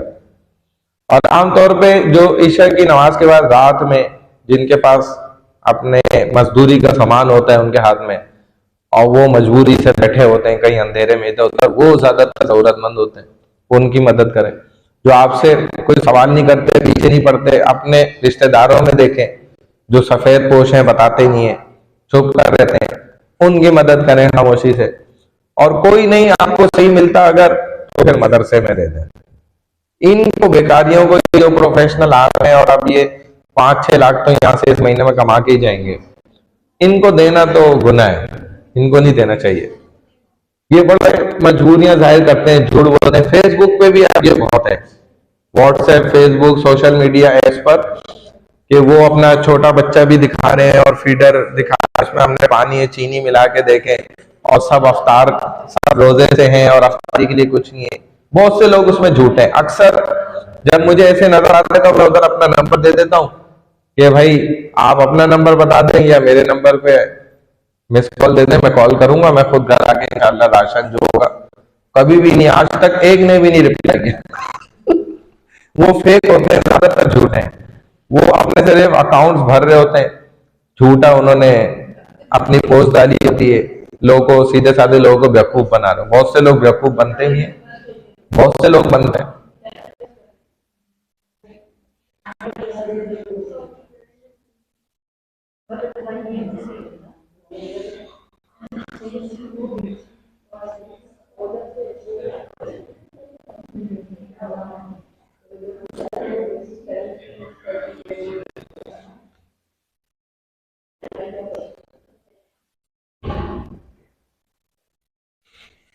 चलो भाई, अच्छा, ये इस्लामिक लॉ ऑफ कॉन्ट्रैक्ट, जब आपने इस्लामिक स्ट्रक्चर को देखना है, उस निज़ाम को समझना है, तो कावानीन, लॉ, कॉन्ट्रैक्ट के जो हम मामलात करते हैं, इनको समझना भी बहुत जरूरी है, और इस्लामिक वे में उसी तरह से इसको समझना जरूरी है।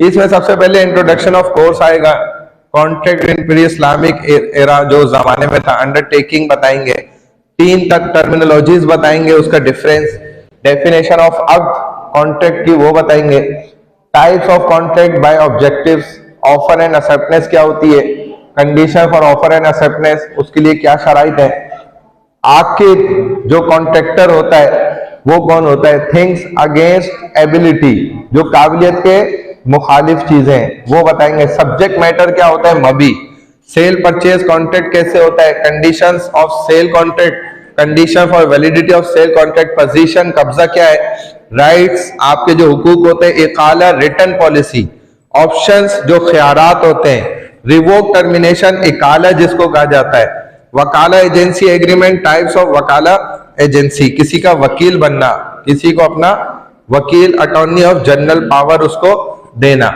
सबसे पहले देखो, law of contract is the gateway to understand the Islamic economics and रिबा फ्री बैंकिंग सिस्टम अकॉर्डिंगली। इस्लामी निजाम यही दो बातें चाहता है कि एक क्या हो कि सबसे पहले आप इस्लामी मईशत को समझ जाए, और दूसरे नंबर पे वो इस अंदाज में आप उसको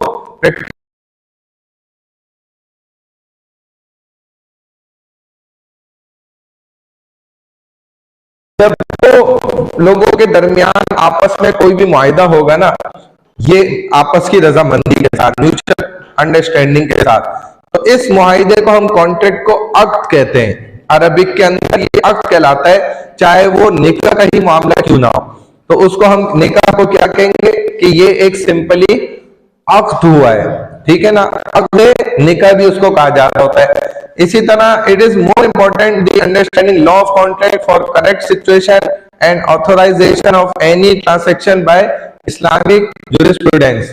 मुरव्वजा कवानीन जो उकूद से बाहमी तकाबुल के लिए भी है, क्या इस्लाम उनका इस्लामी निज़ाम उकूद से है? आहिस्ता, अच्छा, ये तो अभी डेफिनेशन इंट्रोडक्शन चल रहा है कि इस्लामिक लॉ ऑफ कॉन्ट्रैक्ट क्या होता है, इसको समझना जरूर क्या है। इसमें दो तीन वर्डिंग ऐसी हैं जो बहुत ज्यादा अहम है, बार बार यूज होंगी, जैसे कि एक अक्द इन्होंने वर्ड यहाँ पे आपको बताया, तो वो एक मामला होता है जिसको हम कॉन्ट्रैक्ट इंग्लिश में कह रहे होते हैं। अब इन कवानीन के जरिए, इन कॉन्ट्रैक्ट्स के कवानीन के जरिए से जो है ना, हमने इस्लामिक निज़ाम को समझना है, इस्लामिक कॉन्ट्रैक्ट्स को हमने समझना होगा। चूंकि इंट्रोडक्शन है तो इसके अंदर कोई ज्यादा इतनी गहरी बात नहीं थी। अब देखो, it is compulsory need for human being to the mutual contract transaction. हम दुनिया में पैदा हुए हैं, माल हमारे पास आ रहा है, जा रहा है, लेन देन है, तो हम मजबूर हैं मामला करने।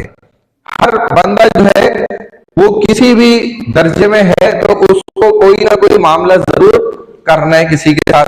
जब वो मामला उसके जरूर होने हैं, लाजमी है, तो we have found the contract with its all types in pre Islamic era.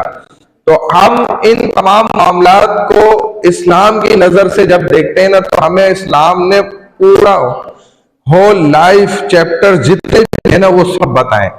कोई भी एक मामला ऐसा नहीं है कि इस्लाम ने उसके मुतालिक इस्लामी तरीका ना दिया। तो रसूलुल्लाह सल्लल्लाहु अलैहि वसल्लम ने सारे A to Z जिंदगी के तमाम मामलात के अंदर तमाम उकूद, अक्द की का प्लूरल आता है उकूद, ठीक है ना, यानी कि एक सिंपल कॉन्ट्रैक्ट एंड कॉन्ट्रैक्ट्स, बहुत सारे कॉन्ट्रैक्ट्स हैं तो उनको उकूद कहा जाएगा। अरबिक वर्ड है जो आगे चल के इस्तेमाल होता रहेगा, तो उन्हें इधर ही समझ लेना चाहिए। सिंपल सिंगुलर इसका अक्द है और जमा क्या है? उकूद है, ये सिंगुलर लिखा हुआ अक्द का तसव्वुर, और प्लूरल इसका वर्ड है उकूद आता है। तो अब लोग खरीदो फरोख्त, इसी तरह सेल परचेज करना और ट्रेडिंग, लीजिंग, गारंटी, मॉर्गेज, ठीक है ना, इसी तरह और डिफरेंट मैरिज कॉन्ट्रैक्ट्स, ये सब करना उनके लिए मजबूरी है।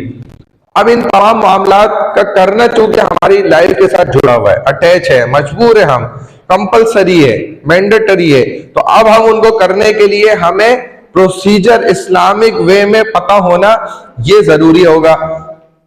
अब देखो कि इस्लाम तमाम उकूद पर शरी असरात यानी कि इंप्रेशंस, इफेक्ट्स वो इंप्लीमेंट करता है। यानी कि कोई भी मामला हमारी जिंदगी का ऐसा नहीं है कि इस्लाम उसमें हमें छूट दे देता हो, भाई ठीक है तुम्हारी जैसी मर्जी है, दिल चाहता है कर लो।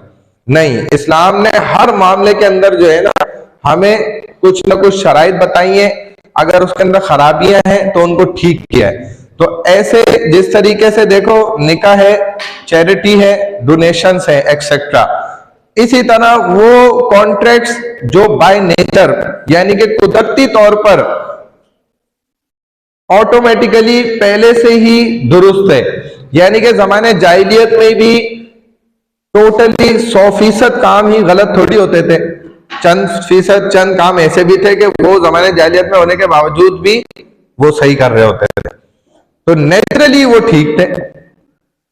तो इस्लाम ने उनके अंदर कोई भी तब्दीली नहीं की, इस्लाम ने उसको नेचर पे ही रहने दिया। वो चीजें आगे एग्जांपल्स आ रही हैं। उनका प्रोसीजर, तरीकेकार अगर गलत था तो इस्लाम ने उसके प्रोसीजर को ठीक किया। इस्लाम ने बताया भाई इसका तरीकेकार, प्रोसीजर इस तरह से होगा। अगर उनका खरीदो फरोख्त, सेल परचेज या लीजिंग वगैरह के मामला जो इजारादारी वगैरह के होते हैं वो इस्लाम के मुताबिक थे तो इस्लाम ने उसको कहा वेल एंड गुड। अगर उनमें गलती थी तो इस्लाम ने उनका सही तरीकेकार फिर बताया।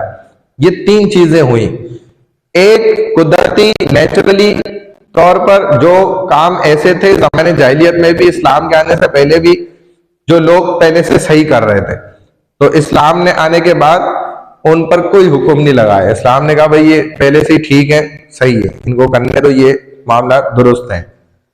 दूसरे नंबर पे अगर उन मामलात के किसी प्रोसीजर में कोई मसला था जो शरीयत के खिलाफ था, उसको प्रोसीजर को फिर इस्लाम ने ठीक कर दिया। इस्लाम ने बताया, शरीयत ने बताया, भाई इसका प्रोसीजर, इसका तरीकेकार इस तरह से होगा, ऐसे कर लो तो ठीक है वरना गलत है। तो इस्लाम ने उसमें चेंजिंग कर दी। अगर लोग मामलात कर रहे थे खरीदो फरोख्त के, निकाह के या वकाला के, लीजिंग के, इजारादारी यानी किराए पर जो मामलात होते हैं, उनके अंदर अगर शरीयत के मुताबिक वो सब कुछ कर रहे थे तो इस्लाम ने कहा ठीक है। नहीं कर रहे थे, गलती कर रहे थे, तो इस्लाम ने उसकी करेक्शन करी है। ठीक है, शरीयत ने ये 3 काम किए हैं। फर्स्ट कंडीशन में जो नेचर पे थी चीजें उसको नेचर पे रहने दिया। सेकंड, अगर बाय प्रोसीजर मिस्टेक्स थी उनकी करेक्शन कर दी। थर्ड नंबर पे उनके जो डेली रूटीन के मामलात थे यानी कि खरीदो फरोख्त के, बै और शेरा के, उनमें अगर कोई खराबी थी तो उसको ठीक किया, नहीं थी तो उसको चलने दिया। बहुत सी चीजें उस जमाने में भी खरीदो फरोख्त की जाती थी, सही तौर पर होती थी खरीदो फरोख्त, लेकिन बाद चीजों की खरीदो फरोख्त गलत तरीके से भी होती थी। तो जो सही थी उनको सही रहने दिया, जो गलत थी उनको ठीक किया। ये किया शरीयत ने आकर। अब देखो, before discussion on contract we must need to know these 3 terminologies regarding अक्द। हमने एक वर्ड अभी समझा, सीखा, जो अक्द है यानी कि मामला, जिसको कॉन्ट्रैक्ट कहते हैं। कॉन्ट्रैक्ट में सिंपली 3 किस्म की चीजें होंगी, चौथी कोई भी बात नहीं होगी उसके अंदर। सबसे फर्स्ट, पहली चीज होगी कॉन्ट्रैक्ट के अंदर अंडरटेकिंग, इल्तिजाम इसको अरबी में कहा जाता है। सेकंड, हमारे पास टर्मिनोलॉजी होगी यूनिलेटरल प्रॉमिस, यानी कि जो एक तरफा, वन साइडेड प्रॉमिस होता है, एक तरफ से एक बंदा वादा करता है। ठीक है। थर्ड, हमारे पास टर्मिनोलॉजी होगी बायलैटरल प्रॉमिस, यानी कि 2 तरफा वादा, दोनों तरफ से अगर वादा किया जाए, प्रॉमिस हो दोनों साइड से, यानी कि हम बात कर रहे हैं कॉन्ट्रैक्ट की जो 2 लोगों के दरमियान होता है मिनिमम। एक बंदा कॉन्ट्रैक्ट नहीं करता, सिर्फ कॉन्ट्रैक्ट 2 बंदों के दरमियान में होगा, लाजमी सी बात है, सिंपल बात है। ठीक है। जब 2 लोगों के दरमियान होगा तो उसमें अंडरटेकिंग होगी लाजमी, यानी कि कोई ना कोई चीज लाजिम आएगी ना। जब 2 लोग मामला करेंगे तो हर एक पर कोई ना कोई चीज तो लाजिम आएगी ना। ऐसा तो हो ही नहीं सकता कि उन दोनों में से किसी एक पर या दोनों पर कोई भी चीज लाजिम ना आए, इंप्लीमेंट ही ना हो रही है कोई भी चीज, ऐसा नहीं होगा। जब भी कॉन्ट्रैक्ट कर रहे हैं, कोई अक्द कर रहे हैं, फॉर एग्जांपल निकाह को ले लो, उससे बात ज्यादा अच्छे से समझ आती है। एक लड़का लड़की निकाह कर रहे हैं, ये एक अक्द है, कॉन्ट्रैक्ट है।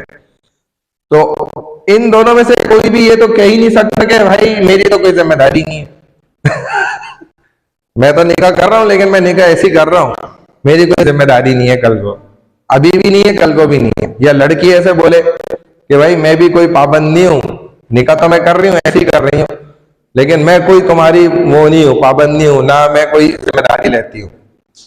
ऐसा तो हो ही नहीं सकता ना।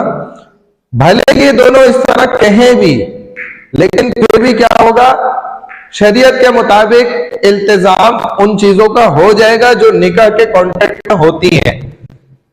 यानी कि काजी साहब जो निकाह पढ़ा रहे हैं ना, वो भी निकाह ऐसे ही पढ़ा दे, वो भी बोले मैं भी ऐसे ही पढ़ा रहा हूं बस और कहें कि भाई ये फलाना अब्दुल्ला बिन अबू बकर और फातिमा बिनते अब्दुर्रहमान, इसका तुम्हारे साथ निकाह मैंने करा दिया,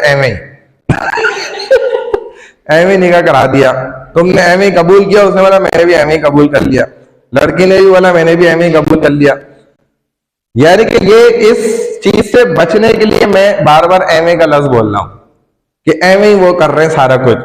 तो लेकिन इसके बावजूद आपने गौर किया कि काजी साहब ने निकाह पढ़ाया और हक मेहर कुछ भी नहीं कहा। तो निकाह कॉन्ट्रैक्ट अक्द शरीयत कहती है खुद ब खुद इंप्लीमेंट हो जाएगा। जो हक के शरई है ना, यानी कि हक के फातमी, वो ऑटोमेटिकली इस पर लागू हो जाएगा। हक के फातमी उसको कहा जाता है, यानी कि इस लड़के को वो हक मेहर भी अदा करना होगा। और जो शरीयत ने इन दोनों के एक दूसरे के ऊपर हुकूक रखे हैं, अब वो दोनों के ऊपर पूरे के पूरे लाजिम हो जाएंगे और निकाह के बाद जो 3 तलाक का पूरा हक होता है वो पूरा का पूरा हक शौहर को हासिल हो जाएगा, और जो औरत को खुला लेने का हक होता है वो उसको हासिल हो जाएगा, भले ये अहम नहीं कर रहे हो। तो अंडरटेकिंग लाजमी बहुत सारी चीजों की खुद ब खुद आ जाएगी, चाहे वो इनकार भी करें इस चीजों से, लेकिन फिर भी वो आएंगी खुद ब खुद। हाँ, निकाह तो जबरन भी हो जाता है, ये ऐसा कॉन्ट्रैक्ट है, हो जाता है। हाँ, किसी ने जबरन, आप खेल खेल में हो जाता है। हमारे पास फतवा आया, वो मसला आया एक, और वो जो है ना स्कूल वैन के अंदर 9 क्लास या 8 क्लास का लड़का था, उसने अपनी टीचर मिस भी साथ जाती थी, उनका भी घर था, तो वो खेल खेल में उन्होंने सब लड़के लड़के जैसे वैन भरी होती सुजुकी वाली, तो उसने जो है ना ऐसी खेल खेल में टीचर को बोल दिया, भाई मैं आपसे ना शादी कर रहा हूँ, निकाह करता हूँ। उसने भी मजाक मजाक में बोल दिया, ठीक है भाई मैं भी कबूल करती हूँ। अब ये चले गए, घर चले गए, सब हो गया मामला। जब वो लड़की की शादी का वक्त आया 4-5 साल बाद, तो उसके वालिद साहब आए उससे इजाजत लेने के, बेटा आपको वो फलाना फलाना इतने हक मेहर के साथ अपने निकाह में कबूल है। तो उसने बोला कि ऐसे तो मैंने एक दफा पहले भी कबूल किया था, अगर ऐसे ही होता है जैसे आप बोल रहे हैं तो ये तो एक दफा पहले भी ऐसा हुआ था। उसने बोला क्या हुआ था? उसने पूरा बताया कि वैन में ऐसे ऐसे एक लड़के ने, तो उन्होंने जो है ना फिर इधर हमें फोन करा कि भाई मुफ्ती साहब ये जो है ऐसा हो गया, अब ये क्या मसला है, और एंड निकाह के टाइम पर ये वाकया हुआ।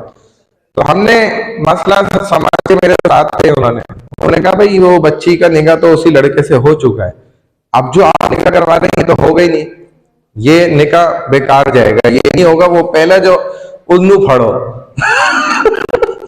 ओ कितने उन्नू पढ़ो, पंजाबी बोलते हैं ना, ओ कितने उन्नू पढ़ो। अब वो लड़के को ढूंढो, वो 4-5 साल पुरानी बात हो गई थी। वो फिर जी इधर स्कूल गए, वहां से रजिस्टर निकलवाए पुराने, उधर से एड्रेस, उधर पहुंचे, वो घर छोड़ के जा चुके थे। फिर आसपास इधर उधर से मालूम करा, आकर ढूंढा, फिर बड़ी मुश्किलों से उस लड़के तक पहुंचे, उसको पकड़ा और फिर उसको समझाया, और उसने फिर उसको डाइवोर्स दी, तलाक दी। फिर इसने इद्दत पूरी करी और फिर निकाह हुआ। उसी लड़के से हो गया, उसने बर्दाश्त कर लिया बेचारे ने। लेकिन ये मसला क्या है कि ये शरीयत है, तो निकाह और तलाक भी इसी तरह हाँ हो जाएगा ना, जब देखें। हाँ, ये निकाह और तलाक उकूद शरीयत के ऐसे हैं कि वो जबरदस्ती करें, खेल मजाक में करें, या जिस कंडीशन के साथ भी करें, वो अंडरटेकिंग हो जाएगी, वो लाजिम आ जाता है, यानी कि वो अपना काम कर जाएंगे। गोली निकल गई तो बस वो फायर हो गया, वो अब लगेगी। ऐसा नहीं हो सकता कि गोली मैं चला भी दूं और लगे भी ना, ये कोई नहीं कह सकता, कहीं ना कहीं तो लगेगी ना गोली। तो ये वादा सेकंड, इसका क्या कंडीशन है, सेकंड टर्मिनोलॉजी है कि दूसरा काम क्या होता है कि इसी अक्द के दरमियान एक, यानी कि दोनों कॉन्ट्रैक्ट करने वालों में से कोई ना कोई एक जो है ना वन साइडेड वादा कर रहा है, यानी कि वो इस बात का प्रॉमिस कर रहा है कि भाई मैं ये कॉन्ट्रैक्ट करूंगा, या मैं ये कॉन्ट्रैक्ट कर रहा हूं, या मैंने ये कॉन्ट्रैक्ट कर लिया, जिस भी सेंटेंस टेंस के साथ हो, तो वो वन साइडेड होगा, तो यूनिलैटरल प्रॉमिस है। और अगर यही कॉन्ट्रैक्ट टू साइडेड हो रहा है, यानी कि दोनों ने वादा कर लिया, मैंने भी कहा भाई मैं ये $1000 जो है ना आप ही को 1 महीने बाद फी डॉलर $100 के हिसाब से बेच दूंगा, मैं आपसे वादा कर रहा हूं, आई प्रॉमिस यू, मैंने वादा कर लिया, मैं तुमसे वादा कर रहा हूं, मैं तुमसे शादी करूंगा। निकाह के अगर एग्जाम्पल ले लो, तो ये दूसरा, वो सामने से उसने भी वादा कर लिया, हाँ भाई मैं एक आप ही से खरीदूंगा, मेरा भी वादा है, मैं भी आप ही से शादी करूंगी, आई प्रॉमिस यू। ठीक है, तो ये सिर्फ क्या हुआ, यूनिलैटरल नहीं हुआ, बल्कि बाइलैटरल हो गया कि दोनों साइड से, दोनों तरफ से दोनों ने पक्का वादा कर लिया है। तो ये 3 टर्मिनल के अंदर, यानी कि कॉन्ट्रैक्ट के अंदर जो मौजूद होती हैं। इस कंडीशन में आप कोई भी कॉन्ट्रैक्ट कर रहे हैं तो इल्तिजाम अंडरटेकिंग आ जाएगी, ऑटोमेटिकली आ जाएगी, चाहे आप रोकना चाहें कुछ भी कर नहीं रुकती। इन दो कंडीशन के अंदर आपके पास ऑप्शंस हैं। आपकी मर्जी है कि भाई मैं वादा नहीं कर रहा, सामने वाला वादा नहीं कर रहा, तो फिर ये यूनिलैटरल प्रॉमिस नहीं होगा। एक ने भी वादा नहीं करा या दोनों ने भी वादा नहीं करा तो ये ना यूनिलैटरल हुआ ना बाइलैटरल हुआ, ये सिंपल कॉन्ट्रैक्ट होगा। ठीक है ना भाई, कर लेंगे, मैं ऐसे कर लूंगा, उसने कहा मैं भी कर लूंगा ऐसा, ठीक है, ये सिंपल कॉन्ट्रैक्ट हुआ। इन तीनों में नहीं आया वो फिर कॉन्ट्रैक्ट। ठीक है, इस चीज को समझ के रखना ज़हन में। अब आगे देखो, मैंने आपको बताया टू अंडरटेक किसी भी काम once and act on itself whether with self intention or on demand by other, चाहे उसने अपनी मर्जी से अपने इरादे से वो काम कर लिया या फिर किसी की डिमांड आई उसकी तरफ से, तो उसने तब वो इरादा कर लिया, तब उसने ये मामला कर लिया, तब भी ऐसा अंडरटेकिंग होगी। इस्लामी फिक़ह जुरिस्प्रूडेंस में इसकी मुख्तलिफ एग्जांपल्स पाई जाती हैं। यानी कि मैंने आपको बताया था कि एक आदमी वक्फ कर देता है किसी चीज को, अल्लाह के नाम पे करता है, लोगों के रफ़ाए आम्मा उनके फायदे के इरादे से कर देता है।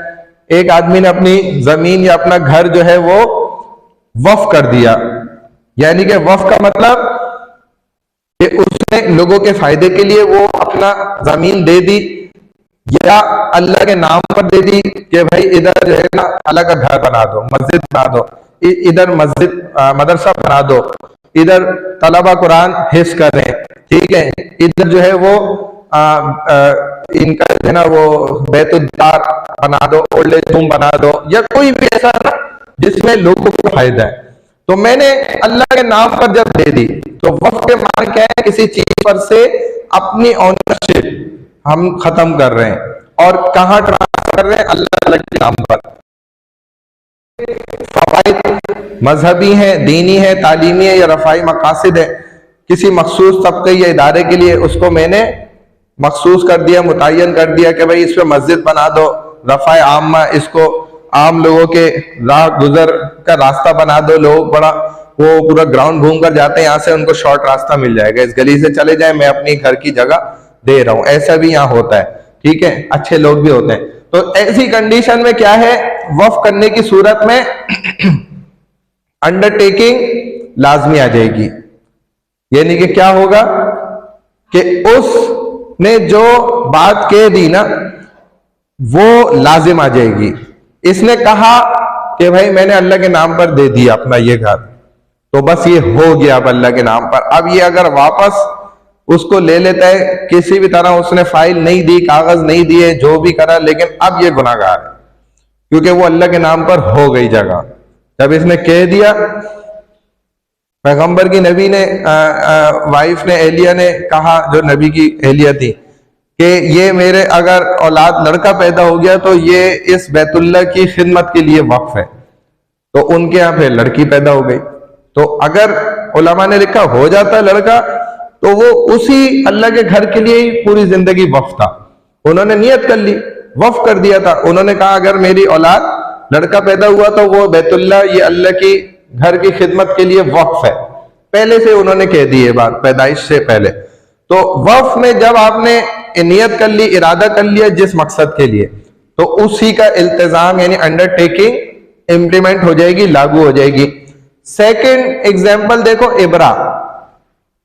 आपने किसी को कर्ज दिया नेक नियति से, अच्छे इरादे के साथ, और फिर आपने देखा कि भाई ये आदमी तो मजबूर हो गया, उल्टा ये खुद तंगदस्त हो गया है, ये तो कर्जा वापस ही नहीं कर सकता।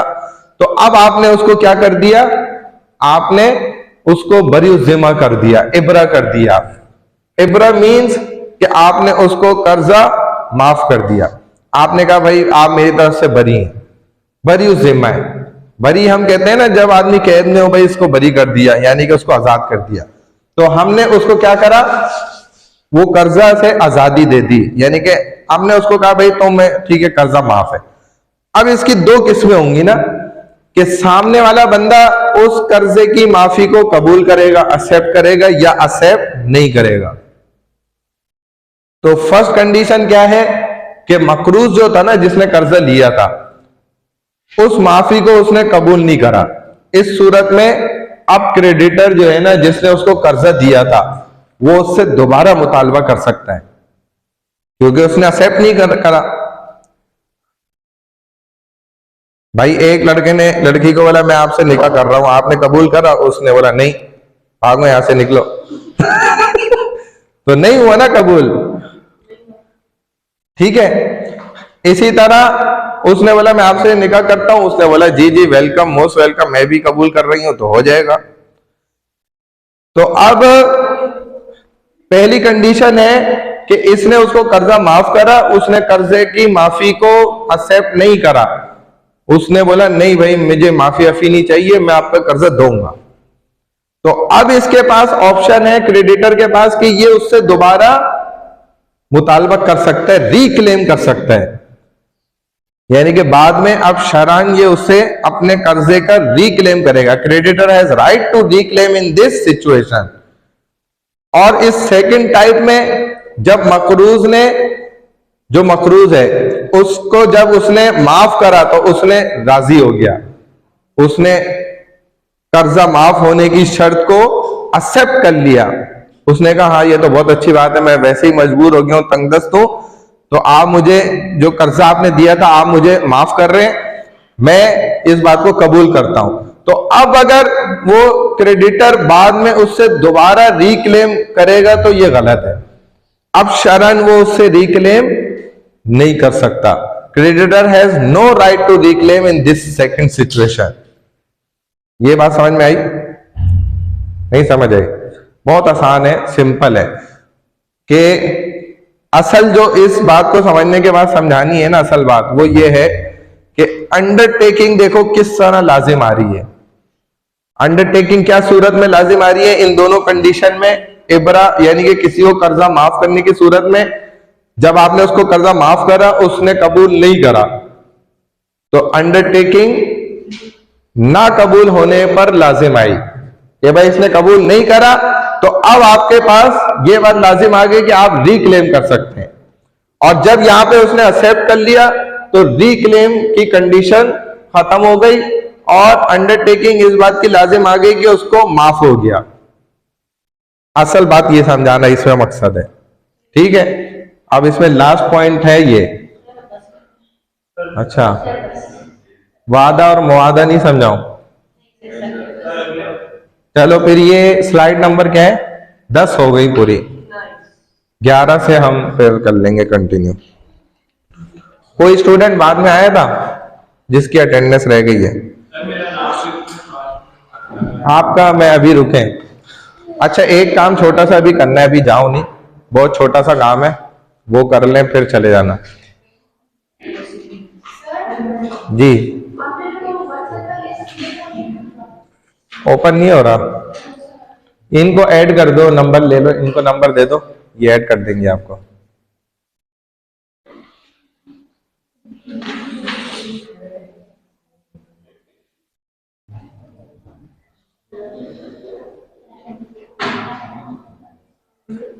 जो आए थे अपना नाम बताएं। अक्सा, एक सेकेंड, अक्सा तालपुर हो गई, और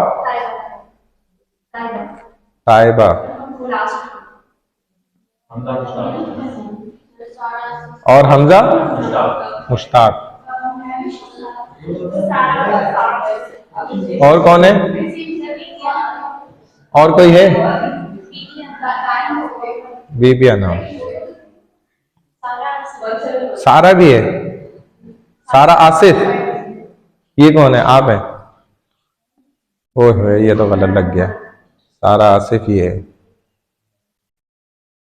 अच्छा वो छोटा सा काम ये भाई कि आप लोग ना अपने अभी ग्रुप बना लें, 3-3 स्टूडेंट्स, बस ग्रुप बना के चले जाए। ग्रुप वो हम नेक्स्ट क्लास से ना प्रेजेंटेशन स्टार्ट करेंगे, तो उसके लिए ग्रुप होना जरूरी है। टॉपिक मैं आपको ना ये व्हाट्सएप ग्रुप पे दे दूंगा आज इंशाल्लाह। 7 डेज होंगे। है।